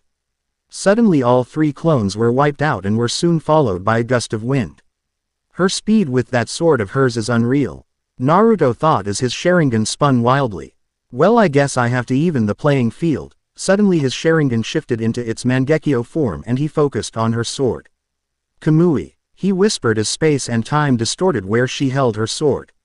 What the? Ikaruga said and jumped away from the spiraling vortex. I won't fall for your tricks, she said as she landed a few yards back. Senpo. Rasenrangan, Naruto exclaimed as he appeared from above with two spiraling chakra spheres in hand. Is that pure magic? Ikaruga asked in thought as she narrowly evaded the attack. The twin orbs of energy struck the ground and exploded in a blast of smoke and dust as she skidded to a halt just outside of the smoke cloud. I can't see anything. Don't tell me he planned to use this as a smokescreen. She narrowed her eyes in anger at the thought. Karura-en, she bellowed as she unleashed a blast of fire from her blade with one single slash, blowing away out T. He smoke and leaving a trail of destruction through the hall. She's too good, Naruto thought as the smoke cleared. It looks like I can't afford to hold back, he sighed and formed a hand seal. Kage Bunshin no Jutsu. Two clones instantly popped into existence at his side and started charging a familiar blue chakra sphere in his hand. Another magic ball. No matter what weapon you wield, it cannot stand up to my blade, surrender. Ikaruga spoke clearly. This isn't meant to break your sword, Naruto explained as white wind blades formed around the chakra ball and a bell-like screech filled the air. It's just meant to defeat you, he yelled as he lunged at her. Foolish, Ikaruga said as she readied her sword. Futon. Rasengan, Naruto exclaimed as the spiraling chakra sphere connected with Ikaruga's sword. Her eyes widened as the energy ball drilled into her blade and broke through. She was blown back upon contact with the chakra sphere and slammed into the far wall with an echoing explosion. He looked where his opponent had crashed. She sat motionless against the dented wall breathing heavily, but she was clearly still alive. We're done here, he said and turned away. Wait. She stammered as she looked up. You, who are you? Ikaruga thought as she slipped into unconsciousness. Now, I need to find Erza and Itachi, Naruto thought as he turned and dashed down the darkened corridor. Dear me, it seems the game is already over, Jello sighed as he knocked over the pieces on his chessboard. Is it really entertaining, playing with people's lives? Erza demanded as she stepped out of the doorway. Oh, but of course, Jello answered. Life and death are the very basis of all things, they intensify every emotion. Or to put it a rather different way, there is nothing quite as dull as life. It has been a while, Erza. Jello. Erza trailed off when he turned and she saw his face. You could have simply fled this place at any time, Jello told her.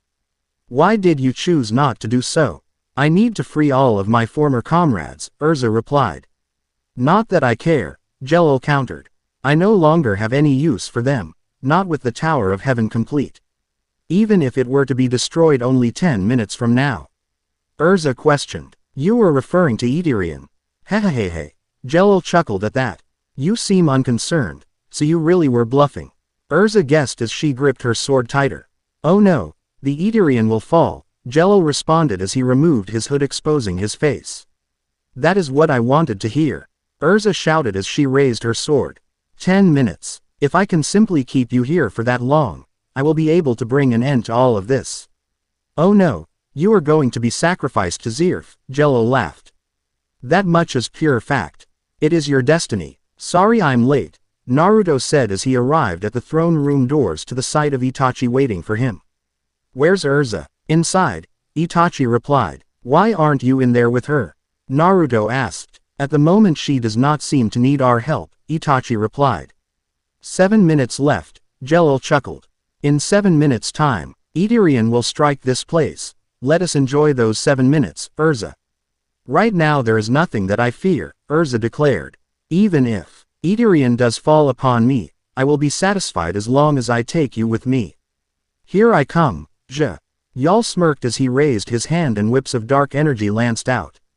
Yami no Maho. The whips were so fast that they were able to strike Urza across the chest plate as she evaded the assault. I've got you now. Jalal's smirk widened as he sent a condensed ray of darkness at her. It stuck her in the stomach and blew her back through the wall and outside of the tower. She tumbled for a moment, before kicking off of some falling debris and launching herself back up into the throne room. You've just built this huge tower and you're just smashing it up. Urza shouted as 2 swords appeared in her hand and swiped down at Jello. I just don't know what to say. It's just a pillar or two, Jello responded with a knowing grin.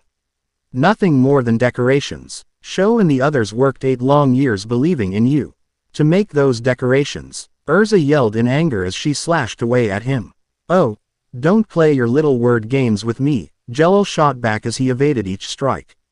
What's important here is the R system. That's what those 8 years were for, and now it is finally complete. He laughed as he hurled a volley of darkness at her, binding her. Enough, Urza screamed and with one single slash, wiped away the darkness that had assaulted her. This ends now, she called out as she appeared in front of him and slashed with the back of her katana. You're telling me, this is the same Urza? Jello thought in shock as she slashed him across the chest with one swift move and then pinned him to the ground. Damn, what are you really after? Urza demanded as she looked down at him. You haven't completed the R system at all, have you? Don't think I've been doing nothing for those 8 years, I've done my research on R systems. Sure, you've constructed the building itself perfectly, in accordance with the blueprints from back then. But you're still missing one basic thing to actually complete the R system. I already told you, Jello strained. The sacrifice will be you. I mean something more basic than that, Urza continued. The thing you're lacking here is magic. To activate a magic spell of this scale requires a total of 2 billion, sev. N 100 million ideas of sheer magic power. We're talking about the kind of magic you might not even be able to achieve by gathering all the mages on the continent. It is utterly impossible for a.s. Single human to gather up all of that magic and store it in this tower. And that's not the only thing.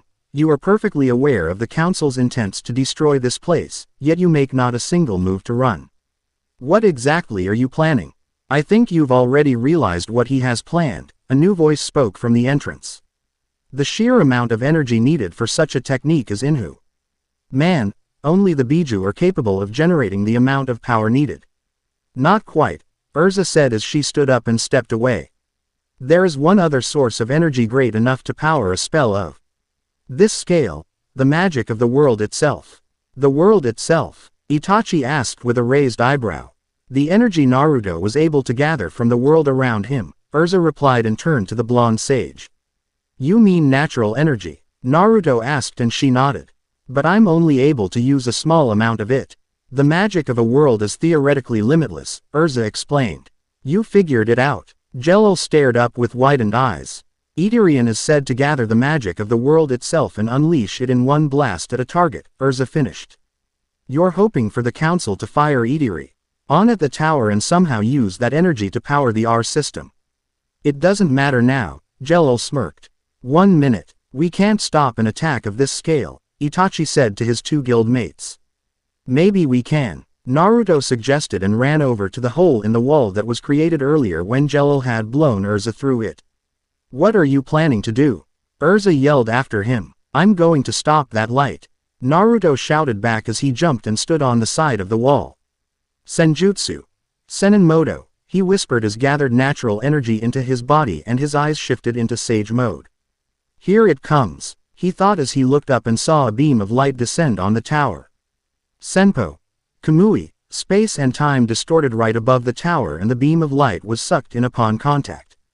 Unlike the regular Kamui, which was capable to creating a small black hole and capable of sucking up most attacks and people, the Senpo Kamui was the same jutsu powered by his Sage Chakra A. ND as such was far larger and stronger than the original. The black hole that Naruto had just created above the tower was so large that it was capable of transporting the sheer power of the Eterian blast into another dimension. However, there was a problem with this specific jutsu. It drained him completely of natural energy in one go. Damn, Naruto grunted as he felt Sage Mode leave him and he started to fall off the tower. Urza appeared and grabbed his hand before he could fall, pulling him back inside the throne room. Thanks, he breathed and she nodded in response. He really has gotten stronger, Urza thought with a small smile and stood up once more. You, all those years of work, infiltrating the council, you'll pay for this, damn you. Jello roared in anger as he stood up. I've had enough out of you, shouted a familiar pink-haired boy with his hands covered in flames as he appeared and landed a solid punch to Jalal's face, sending him crashing back into the far wall. Natsu. Urza trailed off surprised. Urza belongs to Fairy Tail, Natsu declared. Don't think, even for a second, that you can screw with us and get away with it. And now the Dragon Slayer appears, Jello sneered as he stood up, casting away his coat revealing his armored suit underneath. You all have the nerve to disrupt my plans. I'm going to crush you with my Tentai Maho. Naruto-kun, Itachi spoke up, catching the downed blonde's attention. How long until you recover? Give me 5 minutes, Naruto replied, clearly sweating. Very well, Itachi nodded. Move aside, Salamander-san, he ordered as his eyes shifted into his Mangekyo Sharingan. I will deal with this. Natsu remembered the kind of power Itachi had wielded during his battle with Naruto and reluctantly moved out of the way. Amaterasu. The Uchiha whispered and black flames exploded from his eyes. Ryusei. Jello smirked as his body glowed yellow and his right eye changed in appearance. The pupil became a straw, NGE red pattern as he disappeared in a burst of speed before the black flames could touch him. What? Itachi thought in surprise. No one had ever dodged Amaterasu before, and for good reason. Kansai. Ring the speed that the flames traveled at to reach their target. Hell, Sasuke had only survived because of Orochimaru's rebirthing technique and Naruto had been forced to manipulate space and time with Kamui just to deflect it. Too slow, Jello said as he appeared behind him and landed a solid punch across his face. Even with my Sharingan, I can barely see his movements, Itachi thought as Jello continued to batter him. There is a foreign energy coursing through his system that is not his own, disrupting his chakra and my genjutsu. It reminds me of the Kyuubi's chakra when it influences Naruto, but not as a chaotic, it's almost calm. He's also not looking into my eyes, so I can't use Tsukuyomi. He must have received word of my abilities. I am not a fool, Jello said as he threw out another punch. Your eyes are the source of your power. As long as I don't look into your eyes, you cannot defeat me. Even with that power of yours, it's over. It's time for you to have a glimpse. He spoke as he jumped up onto the ceiling. Of real destructive power, 7 spheres of yellow magic connected around him and suddenly shot down at Itachi. Shichiseiken. Susanoo. Itachi wisp. Red as the spiritual thunder god formed around him as the 7 golden orbs struck him. It doesn't matter what you do.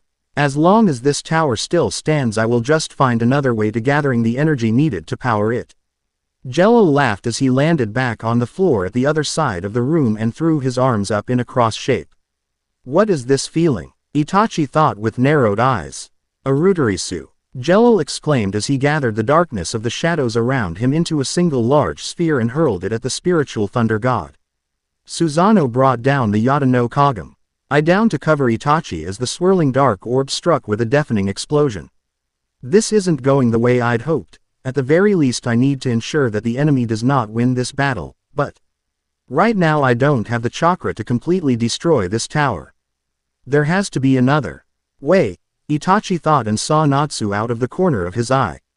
Salamander-san, I am told that you can devour flames in order to gain strength. Yeah, Natsu nodded. Devour these flames and use that strength to destroy this tower. If this tower were to fall, then at the very least we can deny the enemy victory. Itachi spoke as black flames erupted from his eyes once more. Amaterasu. Natsu quickly ate the black flames without them burning him, and after the last of them were devoured he grinned. I'm all revved up. He punched his hand into his palm as his magic seal appeared in the air in front of him and orange flames wrapped around his body. Scales formed across his forehead and his teeth elongated into sharp canines. Fairy Tail mages specialize in property damage, he said as he charged forward far faster than before and landed a solid punch to the jaw, sending Jello flying back. Yo, you little punk. Jello growled out as he recovered and charged back at the Dragon Slayer before him. I'm going to finish you in an instant. You're going to regret getting up here. I'll send you straight to hell. I've got confidence in my own stubbornness. Natsu grinned as the two exchanged blows. Come and get me if you can. Shichiseiken. Jello exclaimed as he knocked Natsu away and fired off a volley of light orbs at him. Come on. Natsu urged and Jello struck him head-on with an orb of light only for it to break apart upon contact with his flames. What's the matter? Are you holding back because you're afraid to damage your precious tower? Your attacks have no effect on me at all. Is this really Natsu? He might be stronger than me now, Urza thought as she watched on. That power, it has to be Doragon. Fosu. There's no mistaking it. This is Natsu's true power, unreal. Impressive. Itachi mused. Don't get cocky, you little punk. Jello shouted as he telekinetically blasted Natsu back into the far wall. Karyu no Kon. Natsu exclaimed as his hands ignited in fire and slammed them down into the ground, shaking the tower and unleashing a torrent of flames everywhere. My tower. I spent 8 years building it. Jello said enraged. Unforgivable. He yelled and brought his hands up in a cross shape above his head, releasing a shockwave. That's the same spell as before. Itachi thought and prepared to intervene should that spell be used again. Something that could damage even the Yata no Kagami was not something that he would allow to be used Agai. NST one of his allies if he could help it. But he had already released Susanoo and his chakra was running low despite his inhuman resilience to exhaustion. Senjutsu. Senenmoto. Naruto spoke from behind him as the ground around him seemed to crack. Naruto-kun. He's finally ready to re-enter the battle, Itachi mused. He recharged. Urza thought as the blonde took a step forward and disappeared in a burst of speed. What inhuman speed. You again. Jello sneered as he finished gathering darkness from the shadows around the destroyed. Urutarisu. Senpo. Cho Udama Rasengan. Naruto. Exclaimed as he descended upon the blue-haired mage with a large spinning chakra sphere in hand nearly twice as big as his own body. Susanoo. Itachi strained as the spiritual thunder god formed around him once again. He quickly grabbed Urza and Natsu with its 2 right hands, discarding both the sword and the jar while raising the Yata no Kagami up to defend from the resulting blast unleashed by Naruto's very destructive jutsu. The massive spiraling sphere connected with the orb of darkness and both exploded with an echoing crack. The tower shattered and fell, or it would if it didn't fall. Away and reveal nothing but blue crystal in its place. Naruto landed beside Urza, Natsu and Itachi, the latter of whom had released Susanoo and had fallen to his knees in exhaustion. Did you get him? Natsu asked. No. Naruto shook his head. I can still sense his chakra. This is... Urza trailed off at the sight of the now crystal tower around them. Lacrima. The entire tower is one big lacrima. He must have been planning to absorb magic from Idarian with this lacrima. You dare to interfere with my plans, Jello spoke as the dust cleared and revealed his glaring form. I'll kill you here and now. Jello, Urza muttered as a single tear slid down the left side of her face. Urza. This guy. Naruto thought and formed a single hand seal. Urza. I'm sorry, but I'm going to have to make you cry. Kage Bunshin no Jutsu. A second later 2 clones popped into existence at his side. Naruto. What are you? Urza started only to cover her ears as a familiar and disturbing bell-like screech echoed through the air. Don't tell me he's going to use that spell. But I thought I told him never to use it again. He's going to cripple himself at this rate. That's Itachi Wisp. Red as Naruto and his clones formed a white chakra shuriken in the original's right hand. What is that? Jello asked with wide eyes. This guy. You're done for now, Natsu declared. Futon. Rasen Shuriken. Naruto exclaimed as he hurled the chakra shuriken through the air at the blue-haired mage. He threw it, Itachi thought with wide eyes. How can he throw such condensed chakra? The Ra shuriken closed in and Jello jumped over it in order to evade the strike. The wind blades expanded just as he landed several feet away, and a moment later the Rasengan core of the chakra shuriken expanded. Finally, with an echoing explosion, it was over. It ends now, Naruto yelled as he appeared beside the blue-haired mage. Senpo. Rasenrangan, he exclaimed as he slammed a pair of spinning chakra sphere into Jalal's chest. I am impossible. I cannot be defeated. Jello shouted back as he quickly recovered despite the sheer amount of damage he had taken and hurled a bolt of light at Naruto. I will create a land of freedom. Zirf called to me softly, through the pain and fear. He asked me if I wanted true freedom. That's right. I am the only one who can sense Zerif's presence. I am the chosen one. Together with Zirf, I will create a nation of true freedom. Would you just shut up already? Naruto yelled as the two traded blows, battling their way from one side of the room-turned roof to the other. I don't give a damn about your freedom, or any shit like that. Who cares? Crap like that has got nothing to do with my life. The will to change the world, that alone is enough to turn the wheel of history. Why can you fools not understand that? Jello exclaimed as he jumped into the air and formed a large yellow magic circle in midair. The Abisu Bariku again. Are you trying to bring down the whole tower? Urza demanded at the sight. Just give me another 8 years. No, this time I'll build it in 5 years. Zirf, just a little longer, Jello rambled. I don't care. If you tell me that the whole damn world will be destroyed tomorrow, I'll never give up. That's what it means to be human. Naruto yelled as he jumped and his Mangekyo Sharingan spun. Abisu Bariku, Jello exclaimed as a large fusion blast of darkness right at him. Kamui, Naruto whispered as space and time distorted between them. Jalal's spell was sucked into the spiraling vortex, much to his shock and anger. Damn it! I'm out of sage chakra again, he thought as he breathed raggedly. I have just enough chakra left, he said as he started channeling chakra to his left arm and jumped right at Jello. That spell he just used, that's what he used to stop Idarian. Damn him! Jello thought in anger only for it to turn into shock as Naruto jumped at him. Rasengan, Naruto exclaimed as he slammed the spinning chakra sphere into Jalal's chest, blowing him downwards through the tower. The tower shook as the lacrima crystal started to crack and shatter until the whole tower started to fall as one down onto the island below. Where am I? Urza whispered with a groan as her eyes slowly opened. Urza, a series of voices were heard along with splashing water. Thank God you're okay. Don't make us worry like that. Damn it. What's going on? Urza asked as she shook herself awake. She appeared to be on a beach under the night sky and in someone's arms. Her friends were running towards her, splashing water everywhere as they ran. She raised her hands and gazed at them for several long seconds as his vision returned to normal. I'm alive. She looked up at the one who was holding her bridal style in his arms. We all are, Naruto replied as he looked down at her with a small smile. It's over. Jello. Did he? Urza trailed off. I don't know if he survived or not. Naruto answered her unasked question as he dropped to his knees with her still in his arms. You really cared about him, but sometimes, you just can't save everyone. The only option people like us have is to move forward and never give up, even at the end. You're right, Urza smiled sadly. Fairy tale. I can't really imagine a world without my comrades. It's the same for all of us. Natsu was the one who responded to that.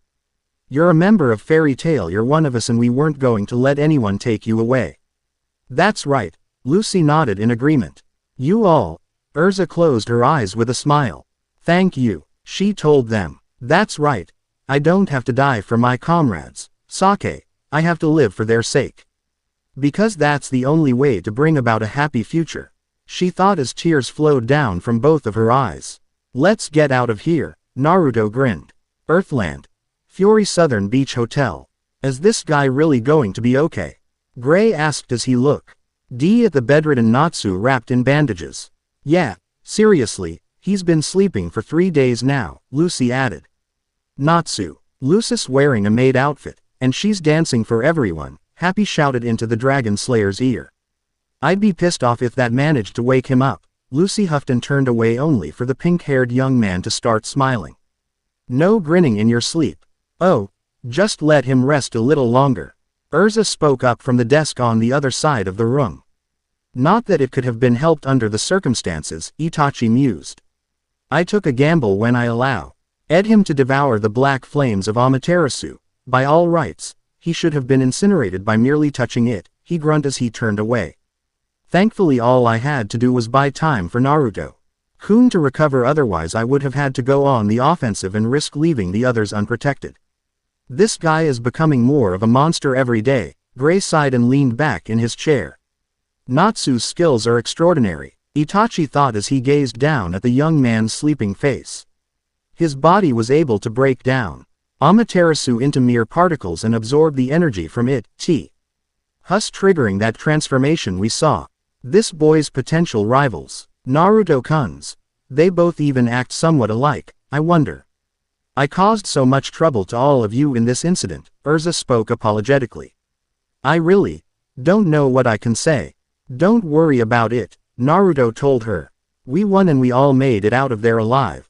Whatever happened to that Element 4 girl? Urza asked, changing the subject. Juvia. Oh, she's headed back already, Gray answered. She said she wanted to join Fairy Tail as soon as possible, so she ran off to find the old man. I see. I hear she helped us out a lot.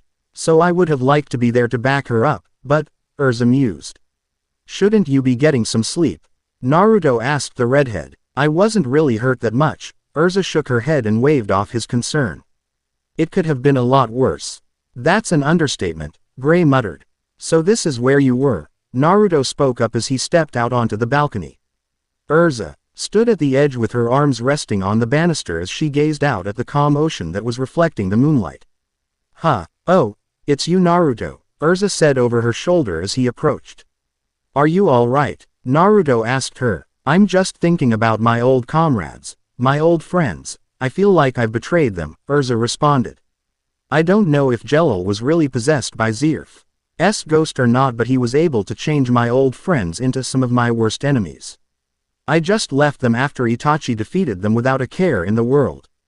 I know the feeling, Naruto started. Quote, before I came here I was being hunted by a group of S-class criminals called the Akatsuki who wanted to harness the demonic power I have. I heard that your home was destroyed, Urza said a little subdued. Itachi told you that? Naruto asked before shaking his head. Of course he did. He used to be one of them, a member of the Akatsuki, before he was brought here. So Naruto and Itachi really were enemies. Urza thought in confirmation. I could have gone back and defended my home, but the leader of the village. The Hokage ordered me to remain here out of the Akatsuki's reach, Naruto continued. That didn't work out as well as we'd hoped. My old sensei infiltrated the Akatsuki's home village and was killed by their leader. With Ero Sennin dead they knew Konoha couldn't protect me, and as soon as the Akatsuki realized that they couldn't find me, they launched a direct attack on Konoha. The whole village was destroyed in one day, and I wasn't there to do a damn thing about it. I'm sorry, Urza whispered. It seems we all have our problems. Yeah, Naruto nodded sadly. Itachi's little brother was my best friend and he betrayed us 4 years ago. I promised the girl I liked that I would bring him back to her, but in the end I failed. I've always failed. No matter how far I go or how hard I try, it never seems to be enough. Have you given up? Urza asked him. I'll never give up, Naruto replied. There is nothing more I can do about my home or the people that died for me, but I'm not just going to let the Akatsuki take me. Konoha is my past. Fairy Tail is my future, unlike my old friend Sasuke. I'll keep moving forward and never look back at what could have been. Keep moving forward, huh? Urza smiled at that. Sho, Simon, Wally, Miliana, Jelal, OK. EP moving forward. I forgive you all, and I'm sorry for everything. Let's go back inside and get some sleep, Naruto suggested as he turned back towards the door. Naruto, wait, Urza said quickly stopping him. What is it? Naruto asked as he turned half towards her. Thank you. Urza smiled and hugged, catching him by surprise. Huh, Naruto thought, unable to comprehend what she was doing. He'd seen others hug before but had never actually experienced it himself before. You're welcome. It came out as a question even as he slipped his arms around her and hugged her back. Neither of them said a word as they broke apart and went their separate ways. Earthland. Magnolia Fairy Tail Guild. What the fuck? Naruto's voice echoed as they all stood in front of the newly completed Fairy Tail Guild. Is anyone else seeing this? The new guild was far larger than the one that was destroyed during the war with Phantom Lord several months ago. This is... Gray trailed off. That was a shock, Urza commented. They actually finished it, Natsu exclaimed in surprise. Itachi grunted. It looks like a castle, Lucy mused at the sight. Hey, Miragen greeted them with a wave from the entrance. Welcome back to Fairy Tail. It's totally different from before, Natsu said. We did rebuild it from scratch, Miragen responded.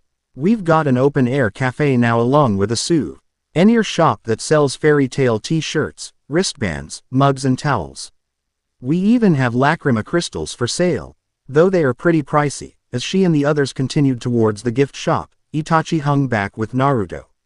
Naruto. Itachi spoke up, catching his attention.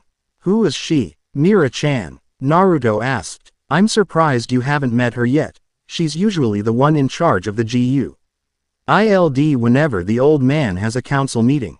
She's supposed to be insanely strong, and I do know she is registered as an S-class mage, though she never seems to take any missions. Her chakra is strange, Itachi mused. You cannot tell me you haven't noticed. So your Sharingan picked up on it, huh? Naruto asked, though it didn't come out more of a statement than a question. She and her Rotha are the same, so I think it's their branch of magic. Perhaps, Itachi conceded. You guys are finally back, huh? Kana spoke from the doorway. Come on inside and check it out, she said as she gestured towards the main hall. It's not like it was before, Natsu grumbled as the group looked over the new main hall of the guild.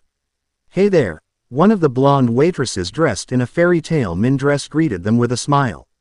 Welcome to Fairy Tail. The waitresses have got new outfits, Gray trailed off with a glazed look. Nice legs, Naruto thought, only to receive an elbow from the redhead at his side. Quit staring, you idiot, Urza hissed in his ear. Sorry, Naruto apologized as she turned away. Why does she care? Girls are just so confusing. Sakura-chan did the same thing. I'll admit that the outfits are cute, but that doesn't give you the right to stare, Urza thought with an annoyed look. It had been 3 months since the blonde had entered her life, and even he had to admit that she'd started to think of him as more than a friend. And after the recent incident at the Tower of Heaven, he'd become her lifeline and support to continue living in this strange world. Was that the master's idea? Lucy asked with a sigh. It's all different, Natsu pouted. And that's not all we've got that's new. Behind the bar we have a pool, downstairs there is an amusement center, and perhaps the biggest difference is the second floor. Anybody's allowed up there now, Kana continued. Although naturally, you still have to have an S-rank mage on your team to go on S-rank missions. We can go up to the second floor, Lucy asked, surprised. S-rank, huh? Naruto muttered, though the redhead at his side heard him. Is that what he wants? To be an S-rank mage like me? He certainly has the power to be one, Urza thought. So you're finally back, are you? A familiar old voice spoke up from the side. Long time no see, old man, Naruto greeted with a wave. Welcome back, all of you. Makarov nodded back and motioned to the blue-haired woman at his side. This is our newest member, Juvia. Cute, ain't she? So you really have joined up. Gray grinned at the sight. Juvia, thank you for all of your help back at the tower, Urza said with a nod. So you know one another? Makarov mused before shrugging. Juvia has all of you to thank. Juvia smiled happily while speaking in third person as normal. Juvia will do her best. Good luck, Lucy smiled back. In that case, Makarov whispered to Urza. You probably already know, but she used to be one of Phantom's. Yes, Don't worry about that. Urza reassured. She's our comrade now. I see. Makarov nodded and waved off their chat. Well, make her feel at home. Oh, and there's one more new member I'd like you to meet. He said and turned to one of the tables. Hey, come and introduce yourself. Someone else. Happy asked as they turned towards the table. What? Lucy shouted in surprise as she recognized him. Why, you're kidding me. Gray yelled. Gajiel Red Fox. Natsu glared at the man. What's this punk doing here? Master, what kind of joke is this supposed to be? Gray questioned. Wait, Juvia brought him here. Juvia pleaded. Am I missing something? Itachi inquired. That guy used to be one of the top members of Phantom Lord, a guild that Fairy Tail was at war with 3 months ago, Naruto explained. From what I heard, he is also a dragon slayer like Natsu, only he uses iron instead of fire. I see. Itachi nodded in understanding. Juvia is one thing, but this guy was dire. CTLY responsible for our guild's destruction, Urza declared. Now, he was only acting on Jose's orders back then, Makarov reasoned. It couldn't be helped. You know what they say, yesterday's enemies are today's friends. I know the feeling, Naruto grumbled as he sent a glare at the Uchiha to his side. Itachi grunted in agreement. Stop screwing around, Natsu yelled. I can't work with a guy like that. Oh, don't worry, Gajiel shot back. I have no intention of being all buddy-buddy with you. I need work. One guild is as good as the next. Not that I ever thought I'd end up working at a nasty guild like this. What did you say? Natsu snarled out. Gajiel-kun is always so lonely, Juvia cried. Juvia couldn't bear to just leave him. I mean Juvia doesn't like him or anything. It is the duty of an old man like me to guide young men who have lost their way back onto the right path, Makarov spoke wisely. He's not a bad guy at heart, you know, at least, I hope not. If this is Master's decision, then I will support it, but I think we should at least have someone keep an eye on him for the time being, Urza said clearly. It's not like we haven't done something like this before. Indeed, Itachi thought as he remembered that despite the fact that he was now recognized as a friend and comrade by the others in Fairy Tail, he was originally an enemy of Naruto. And the two had almost killed each other during their little reunion, back when he confronted the young Uzumaki. Is something wrong? Lucy asked Natsu. I dunno, Natsu shivered. This new guild, it doesn't feel right. Hurry up and take a seat. The main event is about to start, Kana told them as she pushed the group to one of the empty tables, and the moment they were seated, the light went out and shrouded the room in darkness. Too dark, Natsu said and breathed a small stream of fire into the air above him to cast some light on them. Stop doing that, Kana ordered. It's a show, it's meant to be dark. What's all this now? Gray asked. There's a stage over there, Lucy said as the stage lit up with lights. Is that Mira-chan? Naruto blinked as the curtains parted to reveal the white-haired beauty in a dress with her legs crossed sitting on a chair and a guitar in her arms. I gently touch the desk where you used to sit, alone once more today with the shadows. I look up to the sky and whisper a prayer. You're out there, somewhere, too, under this vast sky. I bear with the tears even as I tremble, even when the darkness threatens to swallow me. Don't forget, there will always be a place for you to come home to, and people waiting for you, Mira sang and the crowd cheered. All was well. Natsu yelped in pain as Gajiel stood on his foot, causing him to stand up and turn on the Iron Dragon Slayer. What the hell was that for? You did that on purpose. Shut up. Stop interrupting Mira-chan's song. A random guild member shouted as he and his friend hurled a pair of mug at the two dragon slayers. Here we go, Naruto grinned. Okay, who threw that? Natsu yelled as he flipped over the table. Damn it, Natsu. Stop screwing around. Gray shouted as he stood up, accidentally knocking over Urza's cake that she was just about to eat. My strawberry cake, Urza muttered as his eyes darkened. Oh no, Naruto shivered. Naruto-kun, I recommend that we retreat immediately, Itachi spoke up. Too late. Naruto winced as Urza jumped to her feet, knocking down Elfman with one kick and jumping into the fray. It's just another day in Fairy Tail. I guess this is no time for ballad, huh? Miragen mused before in an instant she tore off the dress, leaving her in a miniskirt and revealing top. Let's rock this house, then. This place hasn't changed a bit, Lucy commented as she took cover. But then, I guess that's what makes it fairy tale. Why couldn't they just bottled it up for one day? Makarov asked darkly. Tomorrow is the day the reporter comes to collect data on the guild. Reporter. Lucy turned sharply. Cut it out, you lowlifes. Clean this place up, Makarov shouted. Oi, Gramps, Natsu yelled back. Don't go all giant on us. It really is noisy in here, Lucy commented as she leaned over the table. The others in the guild were as rowdy as ever and it didn't seem like it would end anytime soon. It can't be helped, Urza shrugged. As she stood to the side wearing her new armor. This kind of fairy tale spirit isn't bad, is it? Hey, Urza has changed as well, Lucy smiled knowingly. Really? Urza asked with a raised eyebrow. Before it was, you better clean that up. Or, how dare you? Get back to work, but now you're joining the party with us. Relaxing a bit once in a while is a teenage attitude too, you know, still it makes me wonder why you've changed. Lucy smirked. Or should I say who changed you?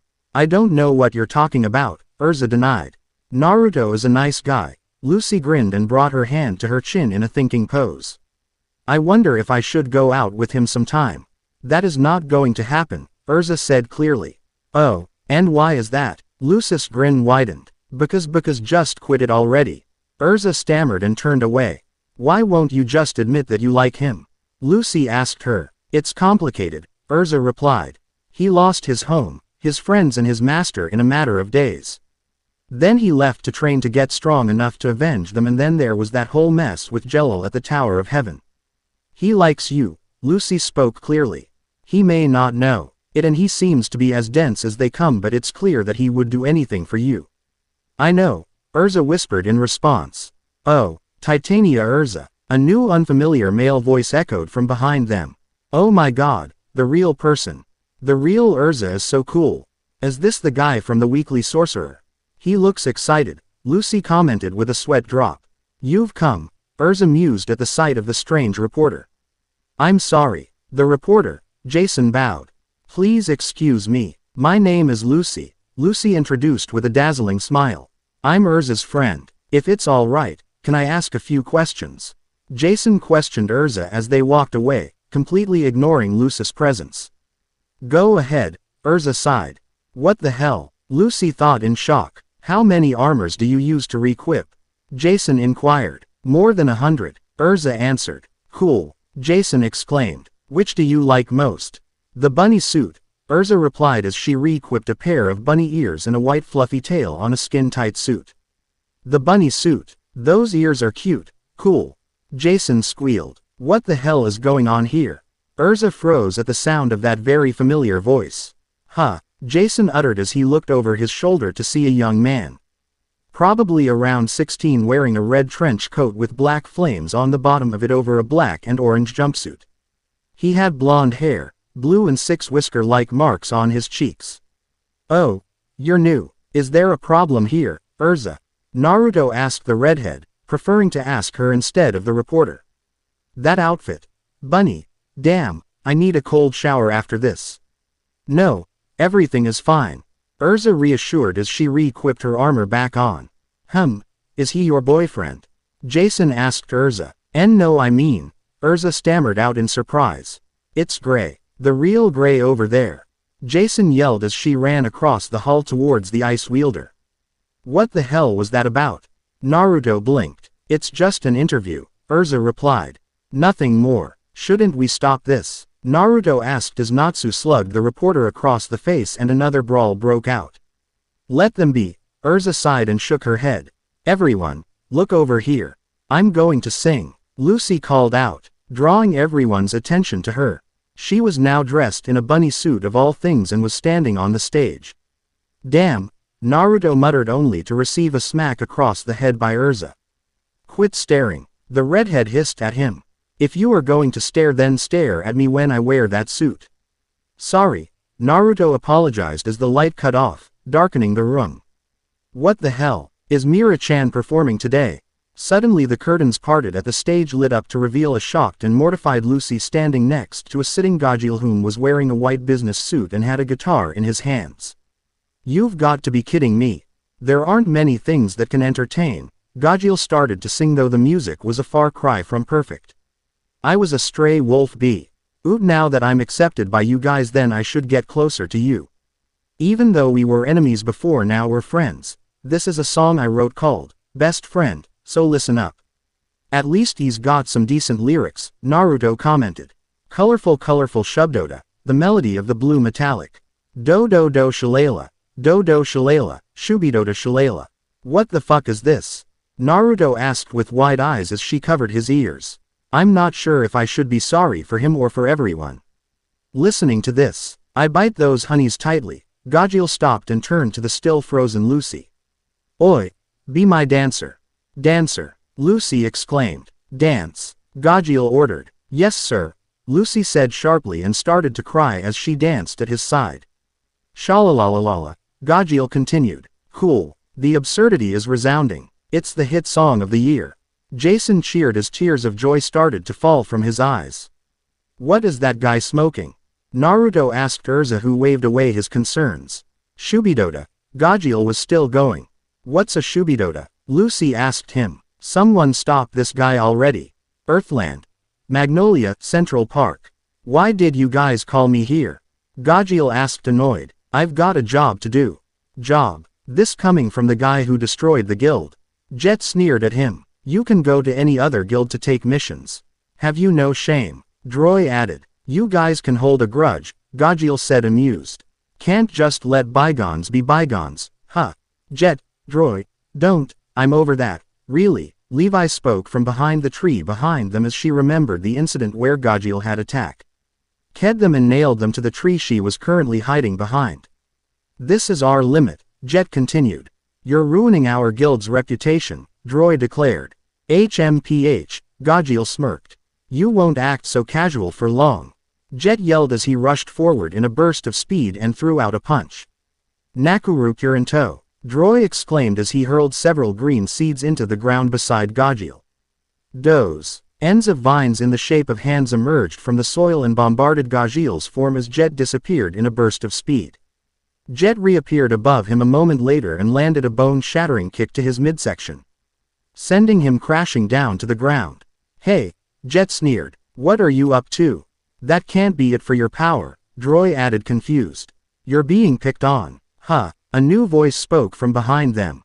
Laxus, Droy asked in surprise as everyone turned towards the newcomer. So, this guy is the punk that turned my guild into a mess, Laxus sneered as he approached. And that old fart, he let you join for some lame reason. It's because of this that we're looked down upon, damn it. Rijingu Boruto. A bolt of yellow lightning shot down from the sky and struck where Gajeel is standing. It's all your fault, he yelled as he unleashed another bolt of lightning at the Iron Dragon Slayer. Saint, stop, Laxus, Jet shouted. You're going too far. It doesn't matter how strong Laxus is, he should be able to fight back, Droy said with wide eyes. Could it be that Gajeel was, from the start? He wanted us to recognize him as a comrade, Levi spoke with a look of horror. So he didn't fight back. It's all your fault that we're being made fun of, Laxus snarled as he kicked Gajeel away. Why don't you just die? I'll kill anyone who goes against Fairy Tail. That's enough, Laxus, Jet shouted again. Shut up. Little weaklings should keep quiet, Laxus yelled back as he hurled a lightning bolt at them, or more specifically at Levi. Gajeel pushed himself to his feet, and quickly moved in between Levi and the yellow lightning. His arm turned into an iron club and used it to shield her from the attack. Gajeel, Levi asked, surprised. He protected Levi, Droy stammered in shock. You, Jet trailed off. I believe that's enough, a new voice spoke from the side, catching their attention. Itachi. Gajeel winced as the Uchiha approached. You've got work to do, Itachi told him as he passed. Get going. Fine, Gajeel conceded and started walking away. But, Levi stammered. Don't worry about me, Gajeel waved it off as he staggered away. You dare to interfere, I'll deal with you too, Laxus said with a glare. It's too late for that, Itachi responded. I have already trapped you in my genjutsu. You're what? Laxus questioned, only to see Itachi burst into dozens of black crows. Your strength of body is impressive. However, your strength of will has much to be desired. Itachi spoke from all around him as he felt his consciousness leave him and he fell face first to the ground. What did you do to him? Jet asked, shocked that Laxus could be defeated so easily. He appears to have very little mental strength, Itachi replied. I merely took advantage of that. This guy, he's on a whole other level. I mean, I know we saw what he could do when he fought Naruto, but still, to defeat Laxus with one move, even the master would be hard-pressed to do such a thing. Droi thought. We should leave, Itachi spoke clearly. It won't be long before he overcomes my genjutsu and breaks, so we should withdraw before he regains consciousness. Yeah, Jet agreed. Are you sure we should just leave him like this? Levi asked worried. Itachi responded seemingly unconcerned as he started walking away. Come on Levi, Jet gestured. For her to come out from behind the tree. Okay. Levi nodded and the three members of Team Shadowgear followed the lone Uchiha away from the unconscious blonde mage. Later that night on the outskirts of Magnolia, 6 cloaked figures stood with their backs against the moonlight. All 6 had a series of black piercings covering their faces and each one had a different style of orange hair. Their cloaks bore a distinct red cloud design and their eyes were gray with black rings circling his pupils. It's time to begin. Miss Fairy Tale Contest. Naruto asked confused. It's a beauty contest, Gray explained. I know that Lucy and Juvia have entered but I'm not sure who else has. We didn't have anything like this back in my old home, Naruto said as they stood in front of the stage. People of Magnolia Town, and people from nearby towns. A booming voice spoke as a Fairy Tale Guild member Naruto hadn't met stepped onto the stage. And those who especially came from the underworld. Don't forget to go back to your graves when it's over. Okay, and for what you have all been waiting for. That fairy tale beauties will perform on this stage. Let the contest begin. The crowd cheered as he continued. The announcer will be me, the Sand Mage Max Allure. That guy, for him to take responsibly. Gray shook his head and turned to Natsu whom was currently eating. Hey, are you even listening? You don't think that Urza is in this thing, do you? Naruto asked. Probably, Gray winced. She'd never refuse a challenge, no matter what it is. May I introduce to you, our first contestant, Miss Kana Alberona. Max proclaimed and the crowd went wild as Kana stepped onto the stage. She threw out dozens of cards and they started to spiral around her, concealing her form from view. Wow, the cards are covering her body. Suddenly the cards peel away revealing Kana, now dressed in a bikini with her fairy tale stamp on display on the side of her very slim stomach. She changed into a swimsuit. Damn, Naruto grunted as he clutched his now bleeding nose. Despite the fact that he proclaimed to hate perverts, there was no denying that with Kakashi and Jiraiya as his teachers, he didn't really have a chance. I need a cold shower after this, he thought as he watched her walk off stage. Second contest, the new S-class member, the lovely Miss Juvia. Max exclaimed as Juvia stepped out onto the stage and suddenly turned into water. Gray-sama, are you watching? Juvia smiled as her clothes changed into a swimsuit and water cascaded around her. Wow, her performance also comes with a swimsuit. Max commented. You know, I think Juvia likes you, Naruto mused. Like you're one to talk, Gray shot back. Urza has been hanging around you more than she used to. What does Urza have to do with anything? Naruto blinked in confusion. This guy can't be that dense, can he? Gray thought in disbelief as Juvia walked off stage. And now here is the third contestant. Her beauty can make all the men in Earthland drunk, Miragen. Max declared as Mira appeared. Even Mira-chan is in this. Naruto asked in surprise. He'd heard that she was in that weekly Sorcerer magazine as a cover girl but he'd never thought she'd enter a beauty contest like this, even if it was fairy tale. Her chakra is still different than a normal human's, Itachi thought as Mira took center stage. Her brother's is similar, however hers seems to be far denser. I am very skilled at transformation magic, Mira said and her head transformed into Happy's. Just the face, Gajeel, true. To her words Happy's head suddenly turned into Gajeel's. That's just not right. Naruto shivered at the sight of Gajeel's face on a woman's body, especially Miragen's. Now for our fourth contestant. Max continued. The strongest woman in fairy tale, Urza Scarlet. She really did enter, Naruto thought as Erza walked out in her regular armor. I'll let you witness that re-equip that I've reserved, Erza whispered and re-equipped a maid outfit. Hey, I won. Damn, Naruto trailed off as he watched her turn and walk off stage. Naruto. Hey, Earthland to Naruto, hello. Gray called but Naruto just stood there in a daze. We've lost him. Fifth contestant. The fairy, the cute and knowledgeable, Levi Magarden. Max exclaimed as Levi stepped onto the stage and with her magic she creaked. Ed several large colored words in the air around her. It's Levi. Jet and Droid cheered for their teammate. Sixth contestant. The sexy cowgirl, Biska Mulan. Max declared. Super cute. Alzak smiled. Seventh contestant. The super rookie. Give it up for Lucy H. Max started only for Lucy to jump out at him and stop him. No, don't say my last name. Lucy yelled at him. Name? Itachi inquired. Don't ask. Naruto sighed remembering the war with Phantom Lord. If people know my dad is rich, I won't be able to get the money, Lucy thought as she waved at the crowd. Well, I'll dance with my stellar spirits. Number 8. A new voice spoke from behind her.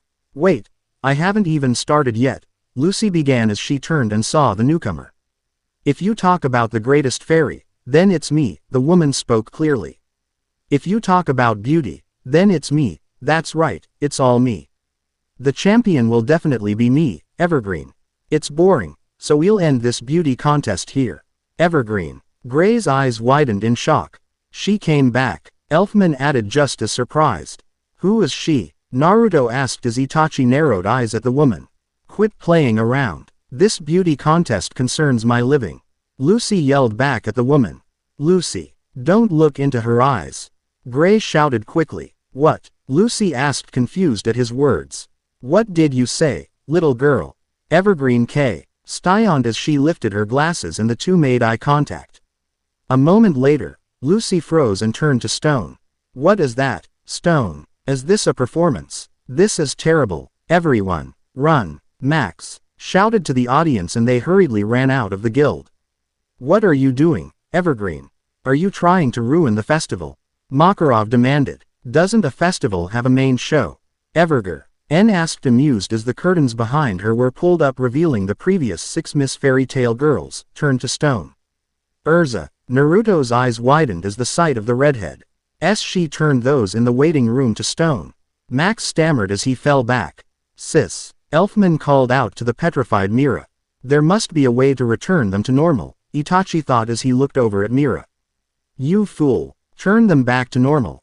Makarov ordered in anger. Oi! Fairy tale idiots. There was a flash of thunder and Laxus suddenly stood on the stage with 2 other males at his side. The real festival begins now. Laxus. Makarov asked surprised. Freed and Bixlo too, Gray gritted. The Ragenshu, Laxus bodyguards. Why don't we play a game, old man? Laxus sneered. Don't do something stupid. Makarov spoke clearly. We have to get ready for Fantasia. Turn them back to normal now. Fantasia is late at night, Laxus responded knowingly.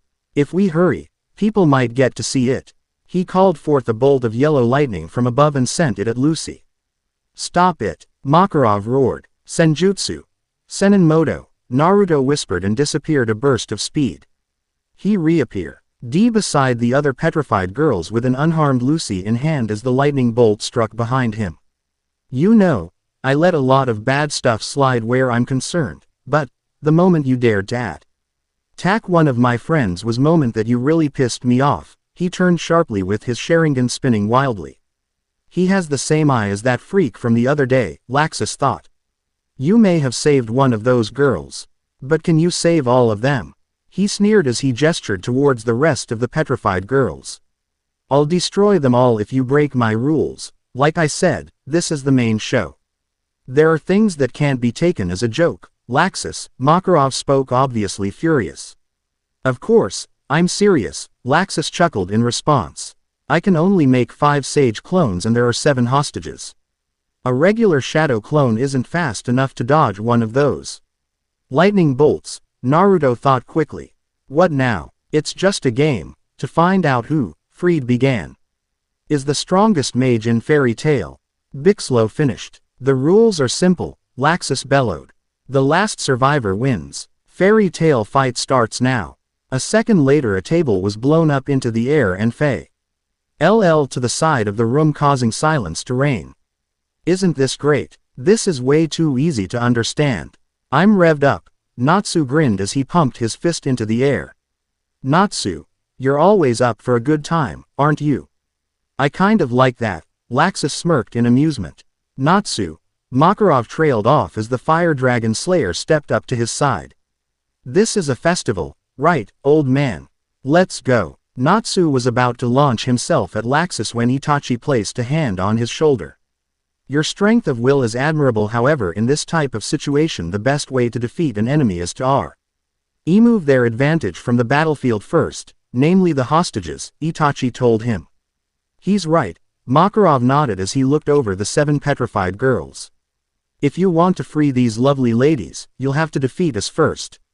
Evergreen explained. There are 4 of us, and about 100 of you. We're at a disadvantage, she laughed at her own words. The time limit is 3 hours. If you cannot defeat us before that time is up, then these girls will be reduced to sand. Thank you for informing me. Itachi bowed his head in acknowledgement and raised it back up to reveal his eternal Mangekyo Sharingan. Amaterasu. Black flames exploded from his eyes and engulfed Evergreen, making her scream. Laxus saved her by turning his body into yellow lightning and quickly disappeared. In a burst of speed along with Fried and Bixlo. He's fast, Naruto growled out. I can sense them, they're outside and they're splitting up. Probably heading for each corner of the town, Itachi added. He's gone. Hide and seek with the whole damn village to play in, damn that Laxus. Why, that absolute moron. I've got to save Ne-chan and the others. Elfman roared as he barged through the main door and ran out of the room with most of the guild following close behind. Damn those assholes. Capture Laxus. Hell, I'm gonna smash him to pieces. How dare he look down on us. Biska. I will save you, no matter what. Alzak promised and left with the rest. Damn him, I'll put him in his place. That damn brat. Makarov roared in outrage as he followed the crowd only to run right into an invisible wall. What are you playing at, old man? Gray asked him. What is this? I cannot go any further. There is an invisible wall. Makarov strained as he pushed against it. What's wrong with you, at a time like this? I'm not seeing any invisible wall, Gray responded as he tried to pull the old master through the doorway, even resorting to lifting him off the ground and trying to drag him through. There's a seal in the air above you, Itachi spoke up as a series of purple runes hung in the doorway above them. Is this Fried's enchantment? Makarov mused. Enchantment? Gray asked. A form of barrier, Makarov explained. It's a form of magic placed upon a location, designed to trap those who stray within its borders. It must be inscribed in these runes all around the building. Those who stray within the enchantment are placed under certain rules, and without following them, escape is impossible. Look, rule. Those above the age of 80, and are stone statues, may not pass. What the hell is with this magic? It's like some kid saying, because I said so, and it actually works. Gray exclaimed. That is a very dangerous ability, Itachi mused. It takes time to inscribe an enchantment like this, as such. It is practically useless in ordinary combat, but incredibly effective as a trap, Makarov continued. So what, because of this magic, you won't be able to get out of here? Can't you just destroy it? I mean, come on. Gray gritted out. An enchantment's rules are absolute, Makarov responded. And this one encompasses both age and substance. Damn you, Fried, when did you become this powerful? In other words, he never intended to let you take part in this from the start, Gray mused darkly and turned away. Well, I guess we'll just have to give it our best shot. Why is it affecting me? Natsu shouted angrily as he banged on the invisible wall. Me too, Naruto growled out as he punched it. I really hate barriers. Are you over 80, Natsu? Makarov asked incredulously. Of course not, Natsu yelled back as he continued to punch at the invisible wall. It must be affecting you because of the Kyuubi, Itachi mused as he looked over at Naruto. Damn it, Naruto gritted out and stepped back. Well then, if I can't go through it I'll just have to go around it. He bit his thumb and formed a series of hand seals. Kuchio's no jutsu. He SL. Ahmed his hand down on the ground and Gamakichi appeared in an explosion of smoke. Yo bro. Gamakichi greeted. What's going on? Long story short, there's a civil war going on and I'm trapped inside a barrier that I can't get out of. Can you reverse summon me to Myobokuzen and then back to Earthland? Anywhere in the town would do, Naruto asked. Sure. Gamakichi nodded. It's not like we haven't done it before. He disappeared a moment later in a poof of smoke. I'll see you guys on the outside. Naruto waved at them before he too disappeared in a poof of smoke. Itachi, Gray, Makarov spoke up. Go after Laxus and end this before it gets any worse. Right, Gray acknowledged. HN. Itachi nodded and the two turned to leave. I'm not gonna show any mercy just because he's your grandson, Gray said clearly as they left. We're taking Laxus down. We should split up, Itachi suggested. We'll cover more ground faster. Yeah, Gray agreed and the two split apart, heading in opposite directions through the city. Earthland. Magnolia Ocean. Gyuku Kuchio's no jutsu. Gamakichi bellowed as Naruto appeared in an explosion of smoke. After returning to Myobokuzen he had then use D1 of the water passages to travel to Earthland in order to reverse summon Naruto. The easiest water passage to access was the ocean behind the Fairy Tail Guild itself, which was where Gamakichi had summoned the blonde sage. Thanks Gamakichi, Naruto nodded.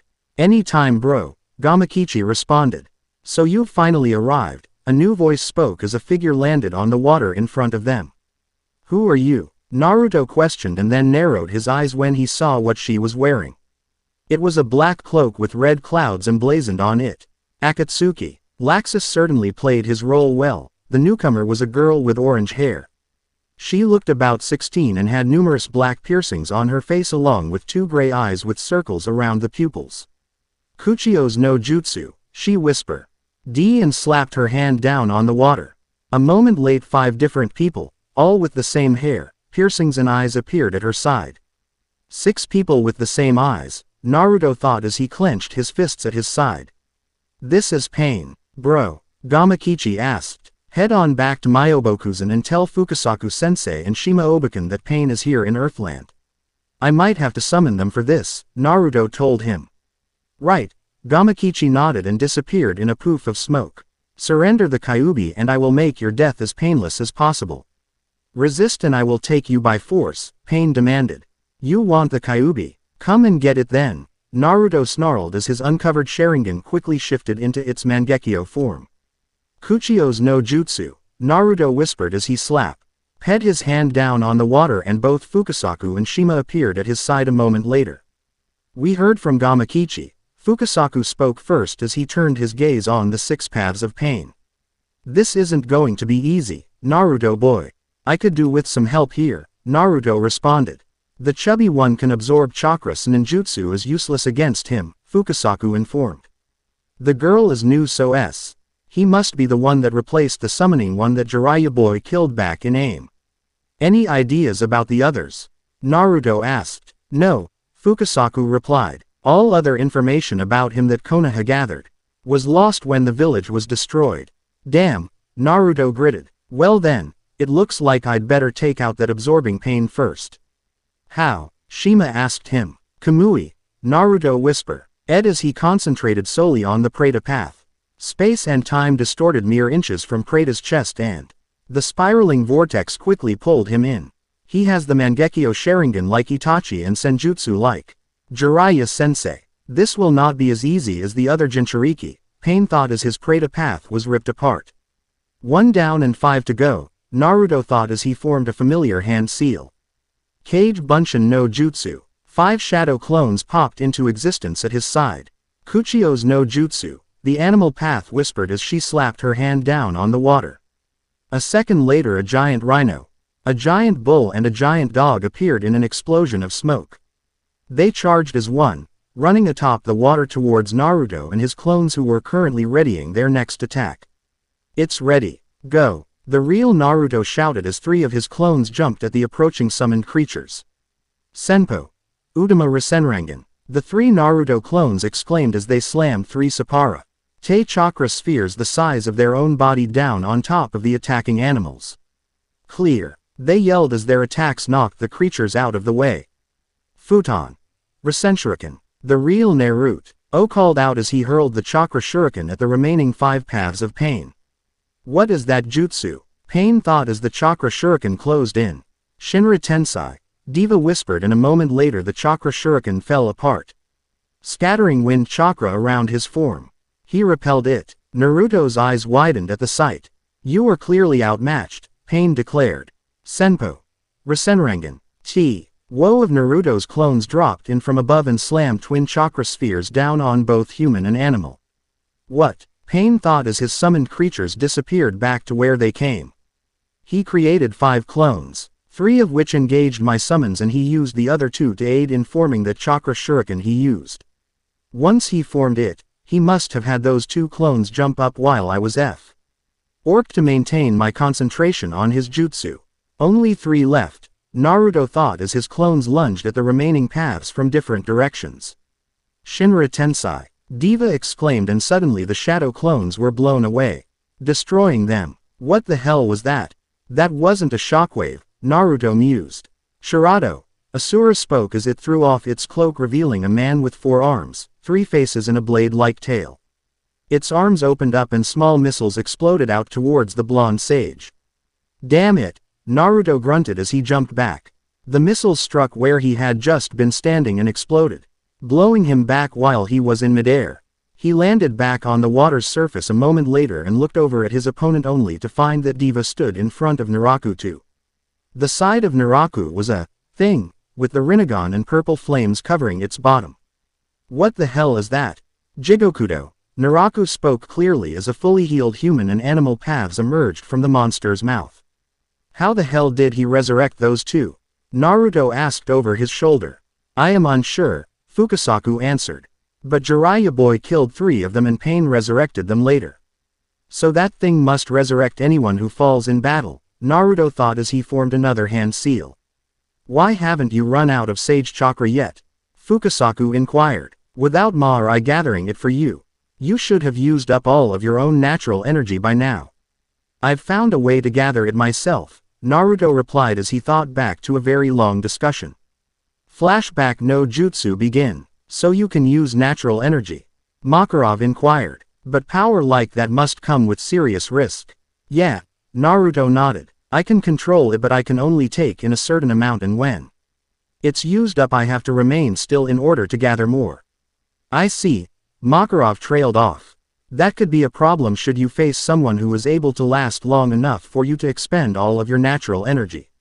We tried a jutsu to allow one of my toad summons to gather it for me, but the fox keeps interfering, Naruto grumbled. What about a lacrima? Makarov suggested. We could mod IFY a lacrima to gather natural energy like we do for Idarian, though I admit it will have to be surgically implanted within you.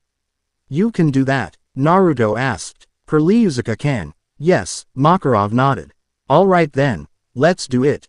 Naruto nodded. If you're sure, Makarov agreed. I'll talk to Levi and see if she can help modify a lacrima for your use. Flashback no jutsu end. Taju Kage Bunshin no jutsu. Naruto called out as 1,000 clones popped into existence around them.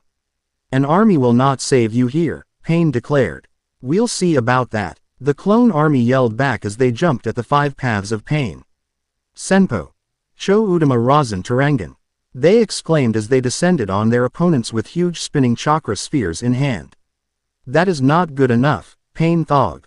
HT as Diva launched himself up at the attacking clones. Shinra Tensei. With one mighty blast of gravity, the clone army was hurled back with an echoing pulse followed by dozens of explosions as the chakra spheres lost containment. What? Diva's eyes widened when he saw a chakra shuriken emerge from the smoke and sailed right at him. Futon.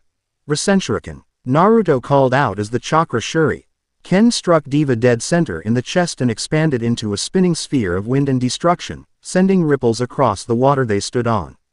Shirado. Asura muttered as he unleashed a beam of green light from his hand which had changed into what looked like a machine-like cannon. Kamui. Naruto exclaimed as space and time distorted in front of him, deflecting the blast as it closed in. Damn it, he thought as he felt Sage Mode leave him. So I was right, thought as the human path appeared behind him.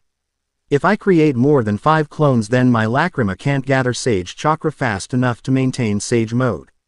It's over. Human spoke clearly and outstretched his hand to grab Naruto. Ning, he started only to freeze in place when a familiar melody reached his ears and the ears of the other paths. Megan.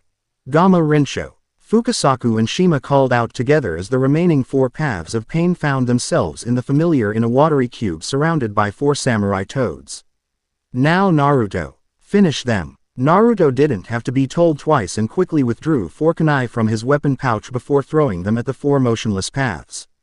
The kunai struck each target in the neck and sliced right through, causing them to collapse and fall into the water that they had stood upon. We did it, Shima sighed in relief. Not yet, Naruto responded as he walked over and lifted the now headless human path out of the water. Senjutsu. Senin Moto, he whispered as he felt Sage mode return to him.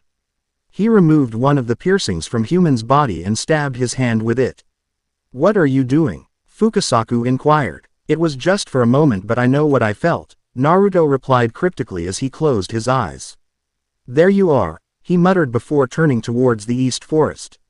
Where are you going? Fukasaku asked as he saw the blonde turn and start walking. To confront the real pain, Naruto answered. I just hope the others can handle Laxus and Avenue the girls while I deal with this guy. Earthland. Magnolia Cathedral. You're a difficult man to track down, Itachi spoke as he entered the cathedral. And you're a persistent guy, Laxus responded with his back towards the Uchiha. Unlike last time, I will not fall to your little eye tricks, he said as he turned while making sure to keep his gaze at Itachi's feet instead of his face. Itachi grunted. Both Bixlo and Evergreen have very dangerous eyes. I know how to fight someone without looking at their eyes, Laxus continued. So it would seem, Itachi nodded as his eyes shifted into their eternal Mangekyo Sharingan form. Amaterasu, he whispered as black flames erupted from his eyes and shot at the blonde man in front of him. He's fast but I'm faster, Laxus thought as he encased his body in yellow lightning and evaded the black flames. He disappeared in a burst of speed and reappeared above Itachi. Rijingu Boruto, he exclaimed as he sent a yellow bolt of lightning at the Uchiha. Susanoo, Itachi grunted as he read spiritual bones formed around him. That level of skill will not be enough to defeat me, he spoke clearly as the lightning struck. So that is his true form. Laxus thought angrily and then snapped his head to the side when he felt something that he thought would never happen. Evergreen has been defeated. Then the hostages are now free. Has something happened? Itachi inquired. The hostages have been released, Laxus gritted out with anger lacing his words. No matter, I will just have to up the stakes of this little game of ours. Stakes? Itachi questioned further. I will use Kaminari Den and destroy Magnolia Town, Laxus declared. I cannot allow that, Itachi responded. Then let's continue. Laxus smirked as his body exploded in yellow electricity. Rai no Metsuryu Maho. He is a dragon slayer. Itachi thought in surprise. This will not be easy. This is your end, Laxus sneered as he disappeared in a burst of speed. Eden reappeared right in front of Itachi. Raryu no Hoken. Enten. Kokuin no Tate. Itachi spoke clearly as black flames wrapped around the spirit bones, forcing Laxus to back away. You are even able to manipulate those flames of yours that much, Laxus mused at the sight. I could never do that before, Itachi thought as he examined the black flames he had created. Is this the power of the eternal Mangekyo Sharingan? Just then the door to the cathedral opened, allowing a single cloaked figure to enter. Reinforcements. So you're here, Laxus smirked at the newcomer. Mistogen, I never dreamed you'd actually decide to take part in my little game. Deactivate the Kaminari Den immediately, and you may still be able to pass this off as a mere addition to the festivities, Mistogen spoke clearly. This is my lucky day. Laxus chuckled. I'm sure you know, right? The rumors are flying left and right, about who is the strongest mage in Fairy Tail. Me, are you? I have little interest in such things. Mistogen responded. But I would propose Gildarts. Meh, he's no use, he isn't coming back, Laxus shrugged. Urza's showing a lot of promise and all, but she's still weak. Urza, weak? You must be as good as blind, or perhaps your current opponent has injured your head, Mistogen almost quipped. Look, I'm giving you a compliment here, Mistogen, Laxus smirked though there seemed to be a flash of anger when Itachi was mentioned. Right now, the strongest member of Fairy Tail is one of us too. I would have to disagree, Itachi cut in. You and I are evenly matched, and even though I have gotten stronger, I know that I am no match for Naruto Uzumaki as he is now. Besides the master, Naruto is the strongest mage in Fairy Tail. So I have heard, Mistogen nodded. I believe he is currently in battle against 5 men and 1 woman with strange eyes. Pain, Laxus sneered. He came to me and offered to take care of that brat.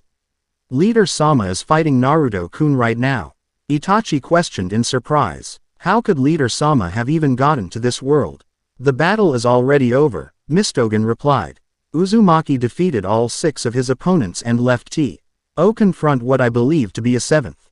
It doesn't matter, Laxus shrugged. Let's settle this once and for all with the title of strongest at stake. Mistogen, or should I call you Jelal? Jelal, Itachi thought in surprise. Just then both Laxus and Mistogen hurled shockwaves at each other as Itachi jumped into the air. The windows shattered and the floor cracked as the entire cathedral shook from the clash. Itachi landed a moment later and kept glancing from Laxus to Mistogen as more the spiritual bones around him continued to form until it took the shape of a red humanoid skeleton. Where did you learn that? Mistogen inquired. Good question, Laxus grinned. Maybe I'll tell you if you beat me. You will regret this, Laxus, Mistogen spoke clearly as he held up his staff. Quote, you are about to witness a form of magic never seen before. Bring it, Laxus dared. I'll show you just where you stand. Laxus. Two voice called out as the doors to the cathedral swung open allowing Erza and Natsu to enter. Erza, Natsu. Itachi nodded. Who is this guy? Natsu asked as he looked over a Mistogen. Mistogen. Erza asked. You're wide open. Laxus smirked as he threw out another bolt of yellow lightning. Rijingu Boruto. The attack struck Mistogen in the chest and sent him crashing into the wall beside the door. When the smoke cleared, Mistogen's mask was torn to shred revealing his blue hair and very familiar face. Jelal. Erza froze at the sight. You, Natsu said angrily. You're alive? Erza trailed off.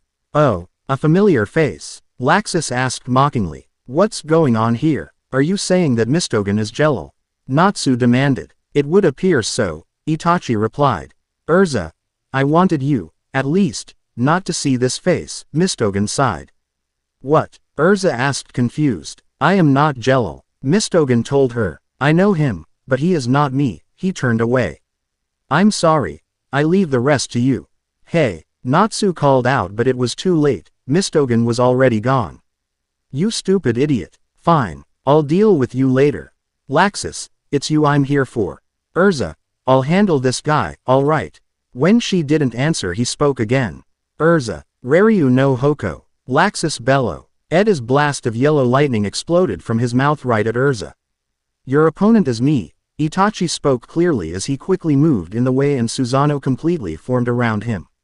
He brought D.O. the Yata no Kagami to deflect the blast and readied the flaming Totsuka no Tsurugi for his counterattack. You're an annoying pest, Laxus sneered at him. That was Dragon Slayer magic. Natsu thought in shock. Just what are those things in the sky, Laxus? Erza questioned. The Kaminari Den, I dare say that you've heard of it. Laxus smirked. You're not planning to destroy the town? Erza questioned further. Ha ha ha ha, it's a new rule, it hurts to have to use it. But, Laxus shrugged. You swine. Erza yelled as she quickly closed the distance between them and landed a kick to his chest, knocking him back several feet. 2 minutes to go, Laxus declared. Natsu, you have to destroy them. Erza shouted to the Fire Dragon Slayer. We can't destroy them, Natsu gritted back. Well, I mean, if we destroy them, then we get taken out with them. That is a problem, Itachi mused. Saitai Rinku Maho? Erza asked in surprise. That's right, Laxus replied with a wide smile. Nobody can lay a finger on those lacrima. You cowardly. Erza trailed off angrily. Fine. She turned and started walking back towards the main doors. Where are you going? Natsu asked her. Don't tell me, you're going to try and stop the Kaminari Den. Quote, ha ha ha ha, useless. Just destroying a single lacrima could cost you your life. There are 300 individual lacrima floating in the sky up there. And you're out of time. Laxus laughed. I'll destroy them all at once, Urza declared with absolute confidence. Impossible, Laxus bellowed. And even if you did manage, you'd die for sure. But the town will be saved. Urza responded, surprising Laxus. Itachi, Natsu, I'll leave Laxus to you too. Why you? Are you trying to destroy the rules of the game? Laxus demanded. I can trust you too, right, Urza? Natsu asked. And I don't mean on whether it's impossible or not. I mean you'll come out of this alive. Naruto and everyone else saved my life. I have no intention of wasting it, Urza thought as she ran out of the tower and towards the center of town. That girl is something else, Itachi thought as she disappeared from sight. Damn it, Laxus snarled as he lunged forward. Karyu no Hoko, Natsu bellowed as a large blast of fire exploded from his mouth. I am going to defeat you, here and now. Natsu, prepare yourself, Itachi said as his spirit thunder god raised thrust forward with the Totsuka no Tsurugi. You little pests, Laxus sneered as he evaded the flaming sword. This man is a dragon slayer, like you, Itachi said to Natsu. A dragon slayer? Natsu asked in surprise. Since when? It surprised me too, Itachi nodded. A dragon slayer, huh? A new voice spoke from behind them. Not like I care or anything, but he's still an enemy of the guild. Urza is rounding up everyone else to deal with Kaminari Den, so that leaves this guy. Gajeel. Natsu blinked in surprise. You're protecting the guild. Destroying it, protecting it, it's my choice, Gajeel responded. I thought there wasn't room for two dragons in this sky, Natsu grinned. Maybe not, Gajeel smirked back. But with all this damn thunder around, the sky isn't fit for flying. This is a one-time thing, alright. Damn right it is, Natsu nodded. I'm going to settle things with you one of these days. Settle your differences later, Itachi said to his new partners. For now we have an enemy to take down. Raryu Hotengeki, Laxus exclaimed as he formed a spear of yellow lightning in his hands and hurled it right at Itachi. That is not enough, Itachi spoke clearly as the lightning spear struck the Yata no Kagami and exploded with a maelstrom of power. Unlike my predecessor, Madara Uchiha, my Susanoo has both the Yata no Kagami, which is said to be almost impenetrable, and the Totsuka no Tsurugi, which can seal anything it touches into the jar held by Susanoo's third arm. Couple these with the other abilities of my eternal Mangekyo Sharingan and I am said to be invincible. Is that a boast? That doesn't sound like you, Laxus sneered. I am merely pointing out that unless you have a spell that can penetrate my defenses, you cannot defeat me, Itachi explained. I know just the thing. Laxus smirked at that and his muscles seemed to enlarge as yellow lightning exploded from his form. Doragon Fosu, Natsu, Gajeel, now is the time, Itachi spoke clearly as both Susanoo's shield and sword disappeared. Karyu no Hoko, Natsu exclaimed as he breathed a large blast of fire at Laxus. Tetsuryu no Hoko, Gajeel called out at the same time as he expelled a tornado of wind and metal. Yusaka Magatama, Itachi whispered as his Susanoo threw several linked tomo. The three attacks merged into one and struck Laxus in the chest, exploding upon contact with thunderous force and shaking the whole cathedral. Did we get him? Natsu asked. However, this was soon followed by a wave of sheer power. What is this insane magic power? Gajeel stammered. This Fei Eling. It's the old man's, Natsu answered with wide eyes. What is this? Itachi inquired. Master Makarov's ultimate spell of judgment, Natsu replied. Targeting everyone the user identifies as an enemy. Yosei no Horitsu. Laxus roared as light gathered in his hands. Yosei no Horitsu. The attack that defeated Master Jose in a single blow. Gajeel shivered at the memory of that spell. Stop, Laxus, Natsu yelled. That shouldn't be allowed. An attack that targets everyone the user recognizes as an enemy, Gajeel said shakily. Amaterasu, Itachi whispered and sent a wave of black flames at the lightning dragon slayer before him. If that spell is anything like the one that was used at the Tower of Heaven, then I cannot allow him to use it. Not good enough, Laxus roared as light extinguished the inextinguishable black flames. Stop, Laxus, A new female voice called out from the door. Levi. Natsu shouted in surprise. You fool, Gajiel growled. What are you doing here? The master is, your own grandfather, is on death's door. Levi shouted at the top of her lungs. So please, just stop this. Just go and see him. On death's door. Natsu muttered in shock. The old man is gonna die. Laxus. Levi shouted again. Well, that just suits me great, Laxus sneered. Looks like my chances of becoming master just went up again. Why you? Gajiel growled in Digest. Die fairy tale, Laxus roared. I'll build you up from scratch. A guild that'll make everyone tremble in fear. I'll make the ultimate guild. Not today. Itachi spoke clearly as his Susanoo pierced Laxus with the Totsuka no Tsurugi. When did you? Laxus gasped as the light of fairy law dissipated. You talk too much, Itachi replied. I won't seal you inside the jar, however I will seal your power until such a time as you are ready to wield it again. Why you can't do this to me? Laxus shouted as the flame sword in his chest pulsed and he felt his power leave him. We rise, you fall, Itachi declared. Karyu no Tekken. Natsu roared as he shot forward and slammed his flame-covered fist into the side of Laxus' face. And stay down. It's finally over. Itachi let out a small sigh as he felt Susanoo disperse around him. It looks like Urza and the rest of Fairy Tail have stopped Kaminari Den too. Gajiel spoke up as he gestured over to the hologram displaying the status of the Lacrima. I knew Urza wouldn't let us down, Natsu grinned. Now all that remains is Naruto-kun and Leader Sama, Itachi mused as he turned away. Earthland. Magnolia outskirts. This must be it, Naruto thought as he approached a tall tree made out of paper. Rasengan, he exclaimed as he slammed a spinning chakra sphere into its side, blowing open a hole large enough for him to step through. Where are you? So, peace has arrived, huh? Spoke a male voice from the shadows.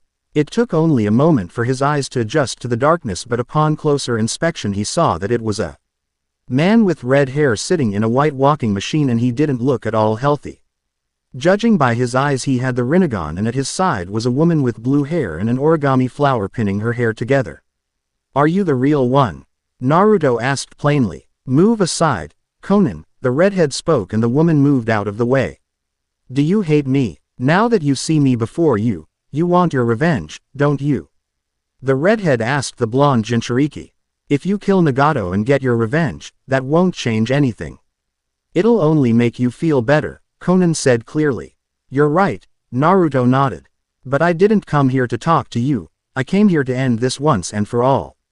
Then let's finish this. Nagato narrowed his eyes and a black chakra rod shot out of his chair. The chakra rod hit Naruto right in the stomach, forcing him to grunt in pain and clutch the wound. At this range I can easily control you with my chakra, don't worry, it's not fatal. As a Jinchuriki, you're very important to me after all. You know, you're seriously starting to piss me off. Naruto roared as the Kyuubi's sinister red chakra exploded from his form. He let me hit him, on purpose.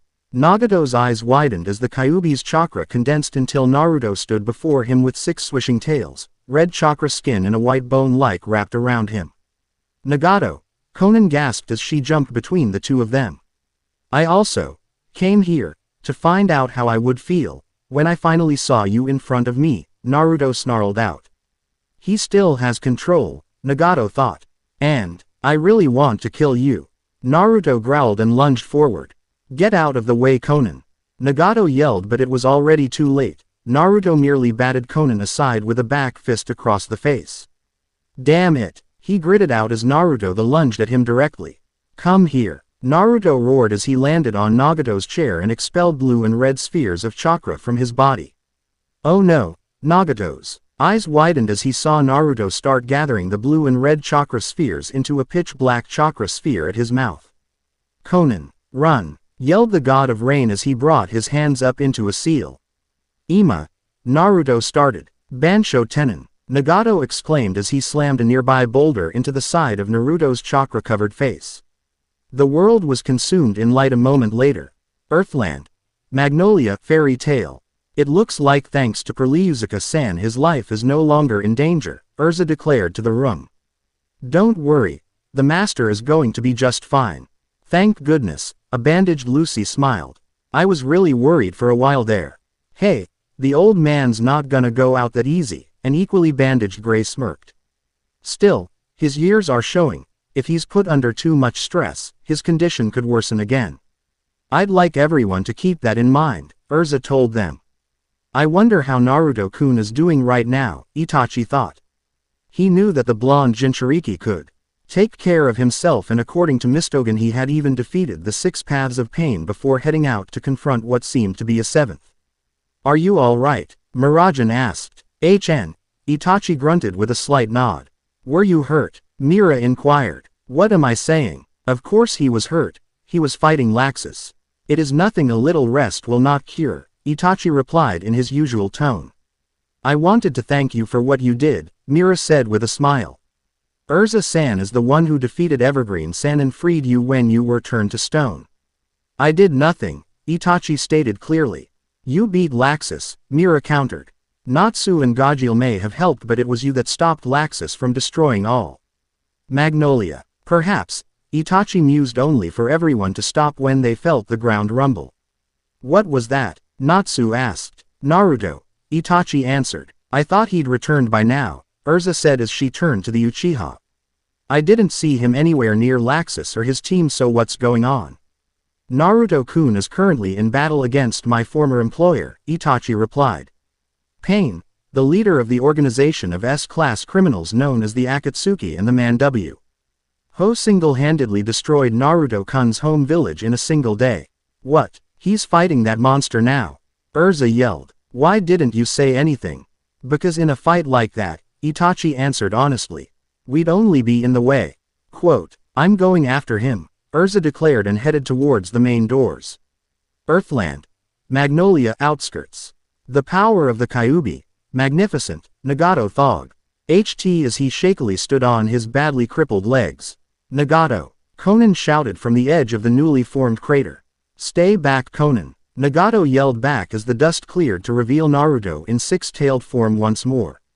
You have one fucked up notion of foul play, pal, Naruto growled at him. And it's pissing me off. Bansho Tenin. Nagato held up his hand and chakra pulsed from it. Naruto suddenly found himself being pulled towards Nagato as the Akatsuki leader hurled a large boulder at the chakra fox once again. What the fuck is with your jutsu? Naruto yelled as he stuck his tail's eye. NTO the ground and halted his fall towards the Rinnegan wielder. As the boulder came crashing down, he created a chakra arm from his chest and literally threw himself out of its way, letting it crash harmlessly to the ground where he had stood moments ago. Kuchio's no jutsu, Nagato exclaimed as he slammed his hand down on the ground, and in an explosion of smoke a large bird appeared. Crap, Naruto thought as Nagato took to the sky atop the bird's head.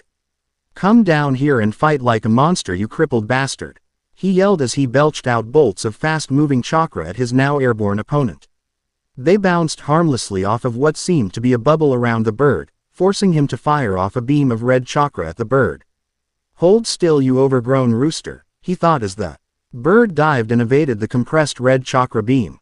His control over the Kyuubi is impressive, Nagato thought. This will not be easy.